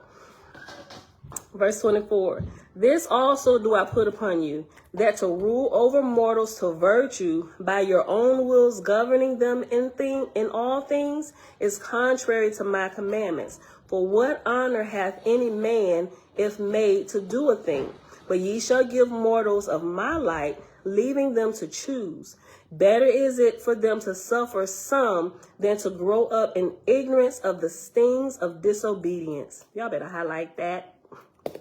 Behold, I make this a willing service on your part, because ye have bound your affections on the earth to your own kin. Ye willingly become guardian angels over mortals. Yet I made not a separate law unto you, as it is with you, so it shall be with the spirits of these mortals when they are born into the S world.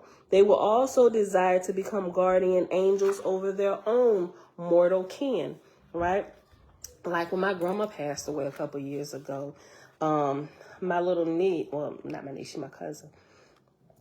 My little cousin, she's the same age as Bella. We got like 4 babies in my family that were born at the same time, right? And she, because they stayed with my grandma before she passed, she was always there with my grandma, right? Her name is Aubrey. So after grandma had passed, Aubrey used to always be seen talking. She said she was talking to grandma. I'm like, yeah, she probably is talking to grandma. So I'm like, I don't know. She might be, she might not be. She at that age where imaginary friends and stuff. I was like, no, I'm almost certain she's talking to grandma, right? Listen, let me read this again. But what it's saying, I'm going to just sum it up and I'm going to read it again. Verse 26 on the bottom of page 11 is saying that when we pass, it's like nobody has to make us come back and be guardian angels or ashars to the mortals here. We willingly want to come back to help them and watch over family members and stuff. So we willingly make ourselves like we want to do this. You ain't got to make us do this. We want to watch and make sure our babies is fine, especially if crazy stuff was happening in the family. We want to kind of see over this, right? All right, verse 26. Behold, I make this a willing service on your part, because ye have bound your affections on the earth to your own kin. Ye willingly become guardian angels over mortals. Yet I made not a separate law unto you, as it is with you. So shall it be with spirits of these mortals when they are born into the S world. They will also desire to become guardian angels over their mortal kin. But these spirits, never having known my higher heavens, will be unsuitable for the office of ashars. They would be but the blind leading the blind. So if before they pass, they don't develop themselves, although they want to be, they're not suitable for that office. I mean, they can come back, but you got some of them down here that's like they just wreaking havoc down here. They don't have any higher knowledge of the unseen realms. They didn't put their time here to good use where they could develop and actually, all right, yeah, go ahead. You good? Yeah, go watch Johnny and them because they still acting a fool. Go ahead. You got enough spiritual light where you can lead them to a certain level, right? And then when your mortals or your family members die and you're ashar, you're the guardian angel, when they die, you have the privilege of taking them to the Asaphs. Asaphs are the ones who receive the the mortals who have just died in. Like it's a whole chain of command of what happens here, right? Y'all, if we had been taught this early, I mean, it's time now because we're being taught and we're learning. But a lot of things, if we had known then, even like a few family members that I know in the past, and even some friends, I'm like, man, I wish I would have known then what I know now, right? And some of them who I'm sure is still lingering here, I'm like, go ahead and get up out of here. You'll be able to come back, and I don't want to see you for 5 years. Go and get out of here, right? But they do get 3 years. I'm sorry, not 3 years. 3 days after they pass, right? Their spirits are still kind of fresh. And it talks about for like those 3 days, even what we should do for them, the newly ones who have just passed away, for like 3 days, praying for them 3 times a day. And after the 3rd day, the Father doesn't require us to do that anymore. But at that point, it's like they're giving like their final goodbyes before they go to the next destination. If they haven't developed high enough to rise, they're going to still be here, right? And they're going to probably just be hanging out with you, spooking you, whatever, right? But 3 days before they're actually taken to the second heaven, if their spirits are light and they've developed, like I said, they done cleaned the flesh out their body, all that stuff, they'll be able to rise. The second heaven of stars will be waiting for them. After that 3rd day, then they're going to roll out. This explains all of that, what happens, right? So I'm not saying that, a family member passed, but in the coming years or whatever, when you come into this and family members are ready to make that transition, at least you will know, and you can test some of these things, right? Okay, and we almost done with this chapter, y'all. 34. But these spirits, verse 27 at the top of page 12. But these spirits, never having known my higher heavens, will be unsuitable for the office of Ashars. They would be but the blind leading the blind. Like you don't have any kind of spiritual substance to offer to them now that you've given your spirit, your flesh back to the dirt, and you're all spirit now. How can you help them? That's why you're given 3 days, right? This gets so good. I learn so much every day. Okay. Verse 28. To prevent which God and the Lord's shall provide these spirits in the first resurrection with places to dwell in and with occupations and opportunities for education. For I desire them not to remain bound to the earth, but to rise up and inherit my Etherian kingdoms. And in this also shall ye be discreet in governing them, giving them the light of my heavens with some liberty to choose and to perfect themselves. Otherwise, they would only be slaves in heaven. According to their weakness or strength, so shall ye provide for these new spirits entering my world, right? Let them choose. Show them the higher lights and the lower lights. Let them choose between it. Jamil said, I found 3 days is interesting. I think in Islam, they must be buried within 3 days also. Yeah. Everybody has like this whole 3-day period type thing. There is some truth to the 3 days, right? The more information we get, the more we can see a clearer, like Prince just said, it makes crystal clear sense. You get a crystal clear picture of what's really happening. Okay. And verse 29, and in this also ye shall be discreet in governing them, giving them the light of my Etherian heavens with some liberty to choose and to perfect themselves. Otherwise, they would only be slaves in heaven. According to their weakness or strength, so shall ye provide for these new spirits entering my world.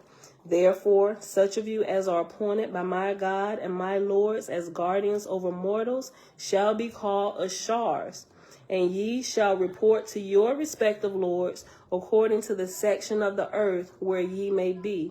Of many watches shall be the Ashars. And such of you as are appointed to receive the spirits of the dead into heaven shall be called Asaphs, and ye shall report to your respective lords and their kingdoms.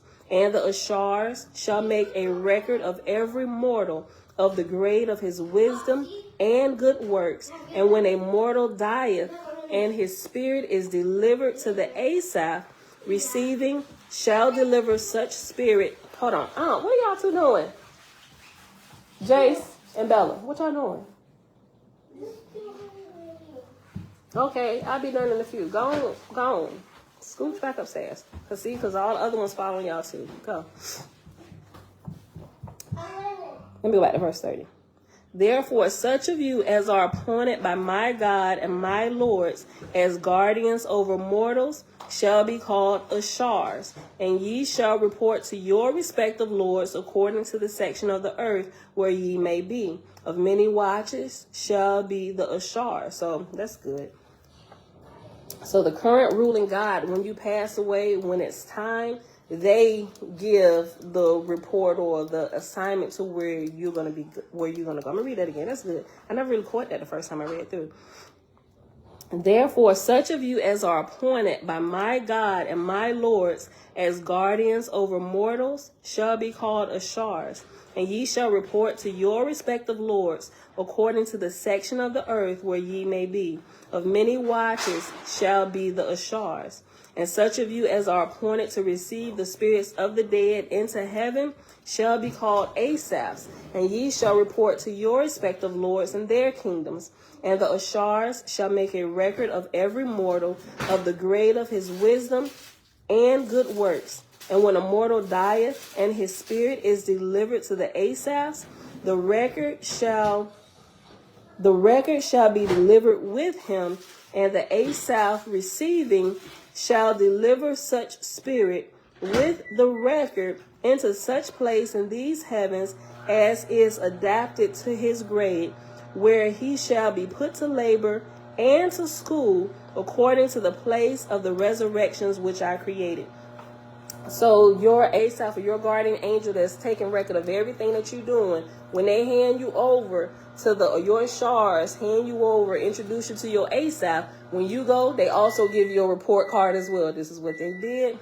And so they're going to look at this. Okay, so according to this and what you did, you are suited best to go over here. You need a little bit of remediation and the love factor. Okay, yeah, we'll put you over here. Okay, you go over here, right? So just like we get report cards here going through school, the progress reports, all of that stuff comes, that's wisdom from the unseen realms that we use and we applied and we manifested here. There's always a report card, right? My goal in this next year is to graduate. I'm going to, with all the stuff that I done learned spiritually, I'm really going to apply myself during this next year of schooling, because my goal is to graduate summa cum laude. Not just because here is an earthly thing, but because I desire to graduate in the least possible amount of time here spiritually and progress through the grades diligently, because I look at my life coming through school and I'm like, Pam, you really did not apply yourself. Like, you could have graduated like as an A student all the way through, right? But I let hanging out with my friends, a lot of different things distract me, becoming not so much boy crazed, just crazed over one boy, which I'm now married to.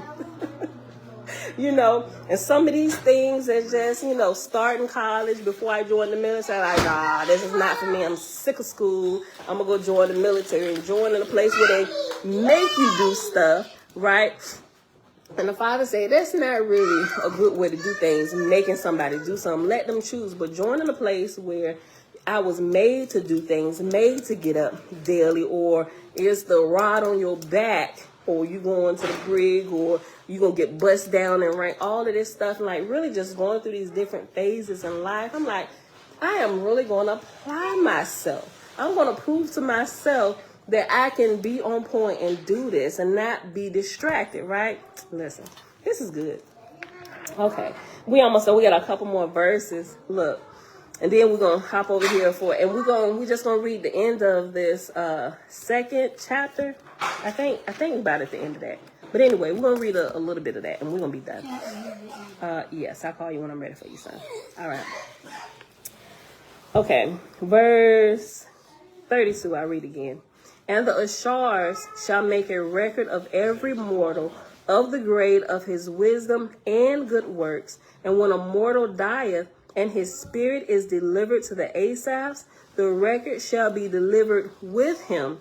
And the Asaph receiving shall deliver such spirit with the record into such place Do you have to snatch it like that? Hurry up, boy. Let's go. No. All right. There's some extra ones for the other two. Don't mess with them. Let them grab them when they come back. Okay. The record shall be delivered with him, and the Asaph receiving shall deliver such spirit with the record into such place in these heavens as is adapted to his grade, where he shall be put to labor and to school according to the place of the resurrections which I created. Y'all ever been sent to a place with your own record, holding it in your hand? Looking through your stuff like, oh my God, that is horrible. Why didn't I pay attention? Oh my God, can I change into this? Nope, they're gonna find out because they got the master record. This is horrible. And I got to go get this to my new commanding officer. They send you with your own record. Listen. Oh man, look. Verse 33.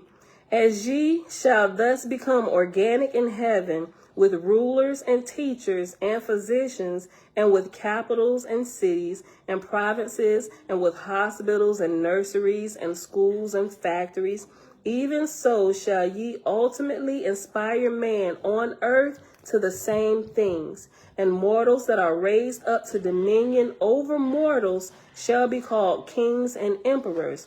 As my gods and my lords are called my sons, so shall kings and emperors be called sons of God. Through him shall they be raised up to their places and given dominion in my glory. All right, y'all. So here's where we're going to pause at today. And let me apologize again for all of the technical difficulties that we had in the very beginning, getting it starting over like 3 times and then having to come to the backup channel. And it's still glitching over here. So shout out to the 2 that's still here suffering through the glitches on YouTube, right? So if you didn't get the message, I posted a link to Facebook. Facebook is glitch free right now. Right, so click the link and go to Facebook if you need to. But if you find if your computer is not glitching for YouTube, then by all means, stay here. But I think I'm going to upload the Facebook video to the main channel and the backup channel once we get done, right? So all the chats are the chat for YouTube is going to go away, right? And it's just going to be like a new thing. All right, so let's hop over. Let me put in this page right here, page 9 to page 12. All right. Move my marker over here. This is really good. This is really good. I'm glad it's glitch free, so I won't reread it tomorrow. We'll just keep moving on. And there's one more chapter left in the book of Jehovah, chapter 8. So we'll just pick up back here on chapter 8 tomorrow and just kind of keep going. And we're going to go right into the book of Sathantes, son of Jehovah. All right. So with that being said, open up the field guide to the spirit world, the science of angel power and discarnate entities, and demonic possession. And if you forget, or if you come in late and it's like, why are we even reading this? Well, first of all, because a lot of us have supernatural experiences, and we started learning about a lot of this stuff in Oahspe that the Bible just kind of glosses over on the unseen realm. And I figured this would be a good book to read in conjunction with Oahspe as we start over. We're going to start bringing in other references that just kind of helps us grow a little bit more, recognize things and what it looks like here in our time, right? And I thought it was really good because Susan B. Martinez has read through Oahspe. She understands the terms, and I just thought it'd be a good guide to pair with it, right? Take what you can. What you can't use right now, just set it off to the side, right? Okay. All right, so we paused on page 51 in chapter 2, Flight of the Soul, right? It's chapter 2, yeah, chapter 2. Flight of the Soul, page 51, in the field guide to the spirit realm. And we stopped at the, we need to start at the top of page 51 with the very first paragraph. All right, so y'all ready? Let's go. With the body house, right? With the body house vacated, or your spirit going into the sunken place or in abeyance, with the body house vacated, That tempting vacuum presents a fine opportunity for wandering spirits. So just a quick overview. It gave us yesterday different examples of different people who had gone through different traumas or different things in life that caused them to go within. Like they got scared and they just either blacked out, they went into that dark tunnel or whatever. But when you do that, when you absent yourself from the outside world, you leave this, what they call a vacuum, right? And the body cannot be like not filled, right? So that's why you have a spirit. But when you absent yourself, that vacuum is open and it's pulling in. It needs something. The body needs to be able to operate. So it's going to pull into that vacuum the closest spirit that can come in and drive the body, right? Because you decided to turn around and like go in, close your eyes to what's going on in the world, but your body still needs to operate. That's how people become possessed, right? So that's the vacuum it's talking about. When you absent yourself or you go away, it pulls in the closest spirit to you, or you open the door rather, and they choose to step right in and they just kind of take over your body, right? Okay. With the body house vacated, that tempting vacuum presents a fine opportunity for wandering spirits. If there are spirits nearby waiting for bodies to enter, they slip right in. No, don't do that. You know better. Please stop hitting me. You're the one who hit me first. Hey, going back through there. Bella, pour that out. Innovation. Thank you. 600 Innovation Drive. Yeah, but that's not where they at. They at 7,000 College Drive today. It was just at Innovation yesterday. Go talk to you. Go talk to you there. I know. I mean, TT wrote it on the ticket, but I don't need to talk to him. Okay. All right. With the body house vacated, that tempting vacuum presents a fine opportunity for wandering spirits. If there are spirits nearby waiting for bodies to enter, they slip right in. Fior, 1987, page 115. The devil plays in the empty pocket is an old German saying. Also, German is the word poltergeist, literally noisy ghost, which we have adopted into the English language to cover the bizarre displacement of things, usually household objects, spontaneously. Hey, can you keep them? I'll take them all to the loft. Also, German is the word poltergeist, literally noisy ghost, which we have adopted in the English language to cover the bizarre displacement of things, usually household objects, spontaneously moving or breaking all by themselves, Such cases lend themselves to a spiritual interpretation involving the abeyance or passivity of a human subject.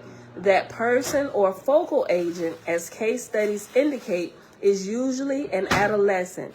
In fact, it is believed that he or she is actually the human battery for the phenomenon. The youngster is used to supply power for the ghostly activities. S. Smith, 1968, page 106. Once deep analysis is undertaken, the child or teenager is usually found to be in a classic passive-aggressive state. It was quite a remarkable discovery that most of these children or focal agents are not living with their natural parents, and they are overwhelmed by a seething resentment and hostility. Yet all that anger is denied, suppressed, bottled up. And yes, it is the bottling that makes for the human battery. One of the best documented cases is the Miami poltergeist, 1967. Julio, the focal agent in this case, was a 19-year-old Cuban unhappily separated from his mother, who remained in Cuba and experiencing severe problems with his stateside stepmother. And I know we read over a little bit of this yesterday. At the Miami warehouse where Julio was employed, bottles of shoe polish began to fly off the shelves. A cigar box sailed across the room. Whole shelves toppled over of their own accord. No one was hurt, but with the phenomena ongoing, there was a lot of damage. When the mayhem was traced to Julio, not his actions, but his mere presence, some of America's top paranormalists got on the case. The young man they found typified the focal agent profile. A bundle of repressed resentments and denial? Check. Harbored feelings of rejection and worthlessness? Check. Inability to express feelings, especially rage, impotent defiance? Check. Utter passivity or withdrawn, seemingly detached? Check. Deep sadness? Check. Isn't it interesting that Julio admitted that the breakages in the warehouse made me feel happy? I don't know why, but the parapsychologist understood. Somehow the breakages also broke the tension pent up inside of Julio. Just get two more. Elijah just took those two. There's a lot of them in there.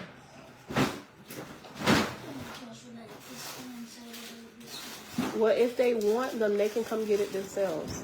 Okay? Just sit it back on the counter. Thank you. Isn't it interesting that Julio admitted that the breakages in the warehouse made me feel happy? I don't know why.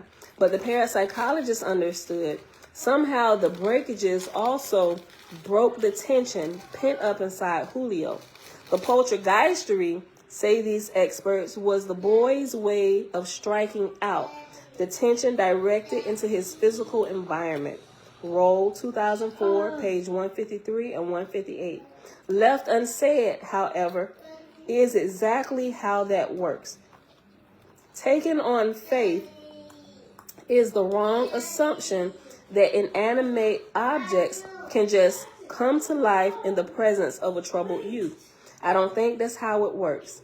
Something is missing in this pat formula. But of course, the spiritual interpretation must be left out. That is, if you still want it to be counted among the experts. Quote, excuse me. Quote, the unpleasant but sometimes spectacular poltergeist phenomena are so regularly reported from all quarters of the globe, but so airily shrugged off by the modern scientists, camouflaging it in psychological cliches. Read that again. The unpleasant but sometimes spectacular poltergeist phenomena are so regularly reported from all quarters of the globe, but so airily shrugged off by the modern scientists, camouflaging it in psychological cliches. End quote. Augustine Cahill, Darkness, Dawn, and Destiny. Careful scrutiny has uncovered definite PSI faculties like clairvoyance and precognition among these young focal agents. As Susie Smith saw it, Julio is a latent medium. S. Smith, 1968, page 167. He was prone to trance and, like other psychiatrically disturbed people. Elijah! Oh boy. Elijah! Hold on, let me take this away. He in there crying. They left him in the hot chair. Hold on.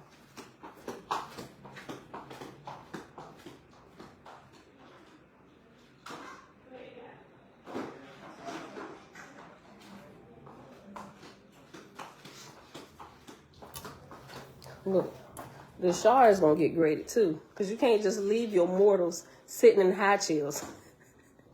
Go in there with your daddy, boy. He forgot you was in the high chair. Okay. Careful scrutiny has uncovered definite PSI faculties like clairvoyance and precognition among these young focal agents. As Susie Smith saw it, Julio is a latent medium. S. Smith, 1968, 167. He was prone to trance, and like other psychiatrically disturbed people, he was given to nightmares and suicidal thoughts. In his case, the last straw, the stressor, the trigger may have been the case of measles, mumps, and chickenpox, all in quick succession that Julio suffered just prior to the weird breakout in the Miami warehouse. The middleman left out of most of the experts' equations is the spiritual entity accompanying Julio. When a psychic medium was called into the warehouse, he detected a spirit presence. Roll 2004, page 121. Probably on the order of the rebellious angels who rushed in on the mortals, gaining power sufficient to hurl clubs and stones and boards, roused the mortal occupants, saw things tumbled about by some unseen power. Oh, let me read that again. Let me go back. The middleman left out of most of the experts' equations is the spiritual entity accompanying Julio. When a psychic medium was called into the warehouse, he detected a spirit presence. Roll 2004, page 121. Probably on the order of the rebellious angels who rushed in on the mortals, gaining power sufficient to hurl clubs and stones and boards, roused the mortal occupants, saw things tumbled about by some unseen power, end quote. And that's found in Oahspe, Book of Wars, chapter 20, verse 10. In the Muslim world, the unseen power in such instances were known as jinns, G-I-N-N-S, a rough equivalent of the English genie. The Lebanese adept was able to summon jinns to his assistance, causing an egg in a saucepan to spring suddenly out or a jug to move around without being touched. English, 1992, page 288. In Morocco, a similar class of spirits, known by the variant jinn or jinnun, J-N-U-N, are credited with capricious and revengeful acts. Crapanzano and Garrison, 1977, page 44. These jinns have an unsavory hold on the people.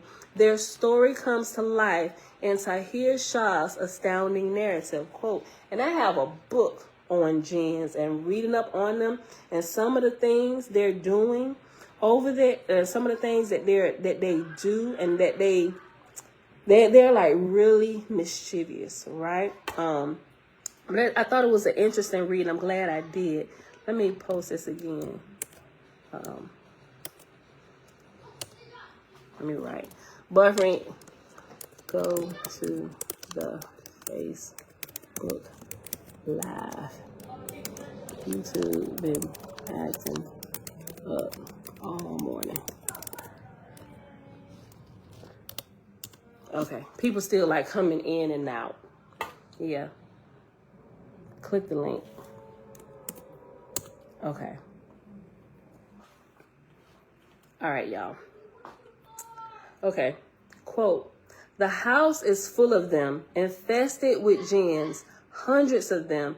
You can't imagine the people's fear. An empty house is a magnet. Leave a place empty for a few weeks and it's full from the floor to the rafters with an invisible legion of jinns.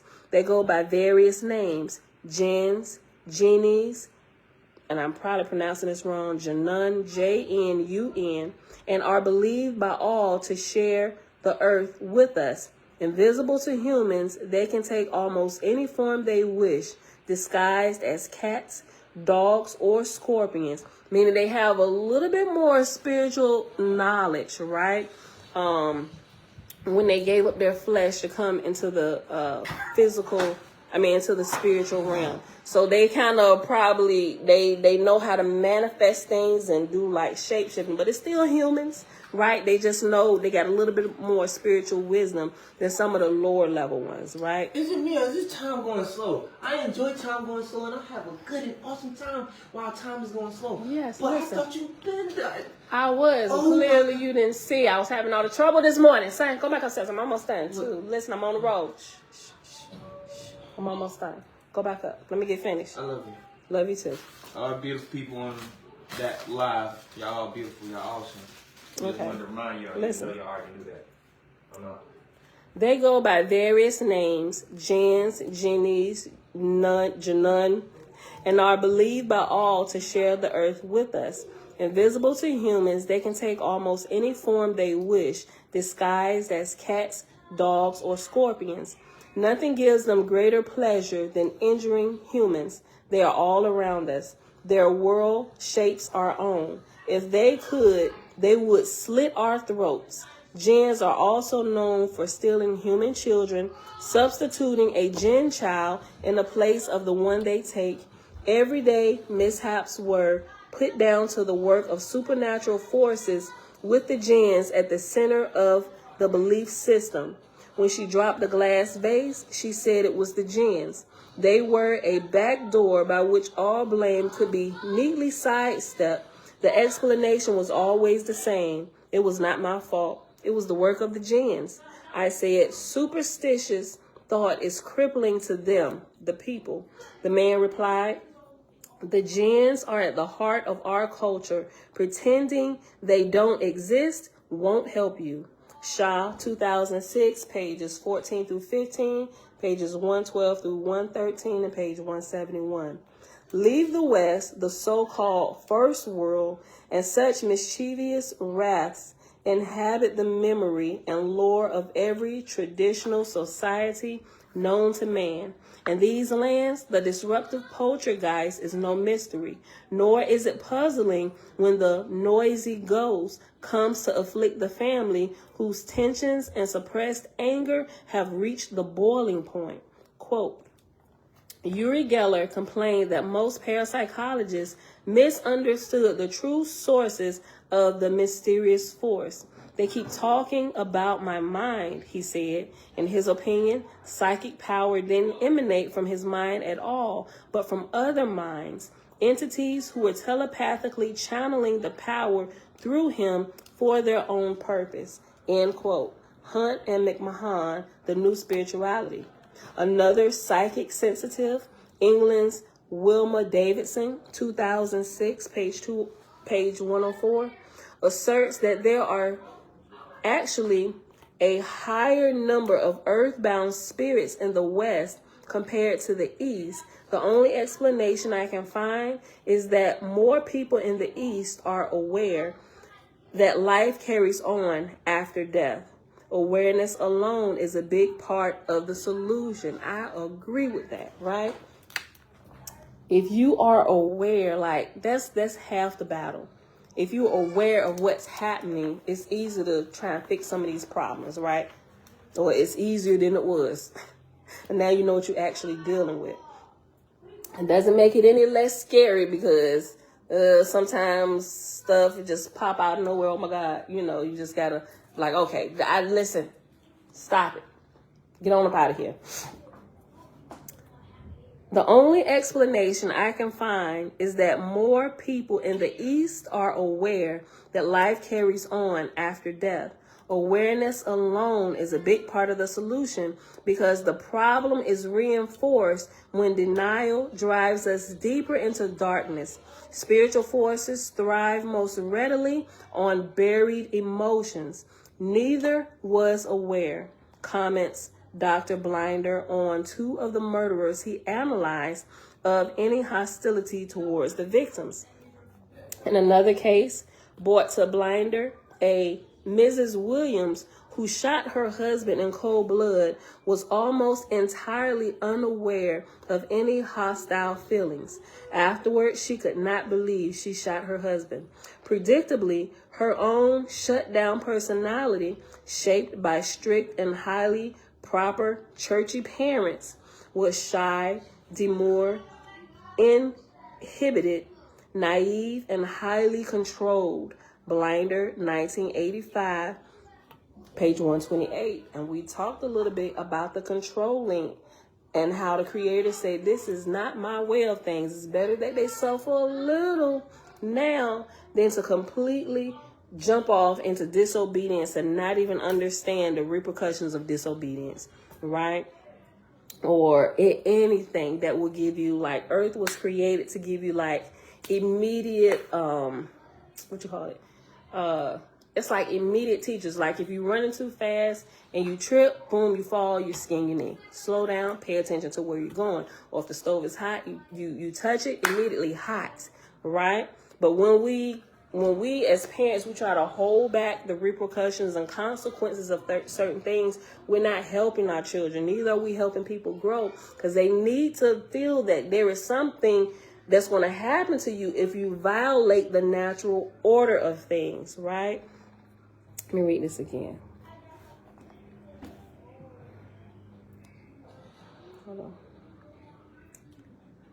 In another case, we're on page 54 in the Field Guide to the Spirit World. In another case, brought to Blinder, a Mrs. Williams who shot her husband in cold blood was almost entirely unaware of any hostile feelings. Afterwards, she could not believe she shot her husband. Predictably, her own shut-down personality, shaped by strict and highly proper churchy parents, was shy, demure, inhibited, and naive, and highly controlled. Blinder, 1985, page 128.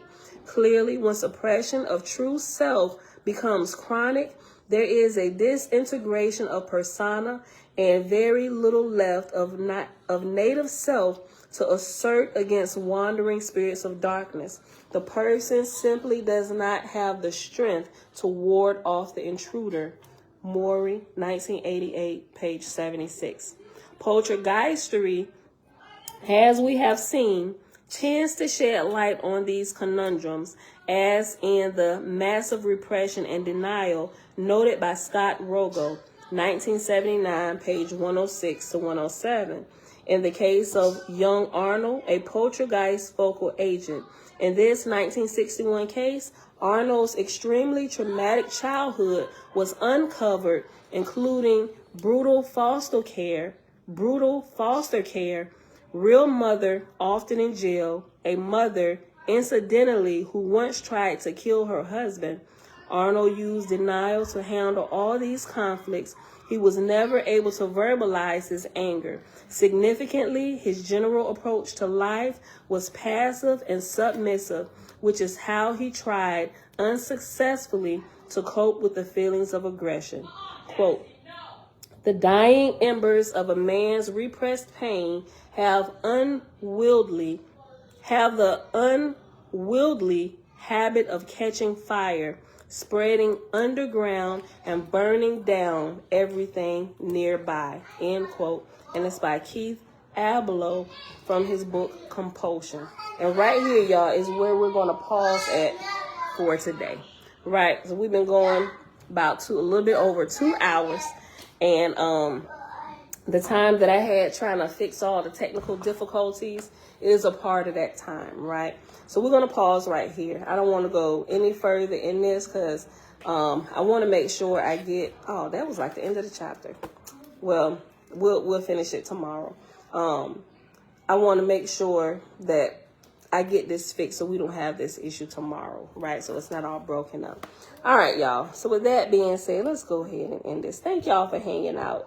I know it was kind of hard and rough first getting started and with all the interruptions of the children, which is, it's nothing new if y'all been here before. But anyway, y'all, it is Sunday, November the 6th, 2022, day 256 of year 4, reading through the books of the law and the prophets. Another 4-year consecutive day count, day 1275. We read in Oahspe, Book of Jehovah, pages 9 through 12. And in the Field Guide, we read pages 51 through 55. Y'all, thank y'all for hanging out today. Father, thank you that you... Let's see.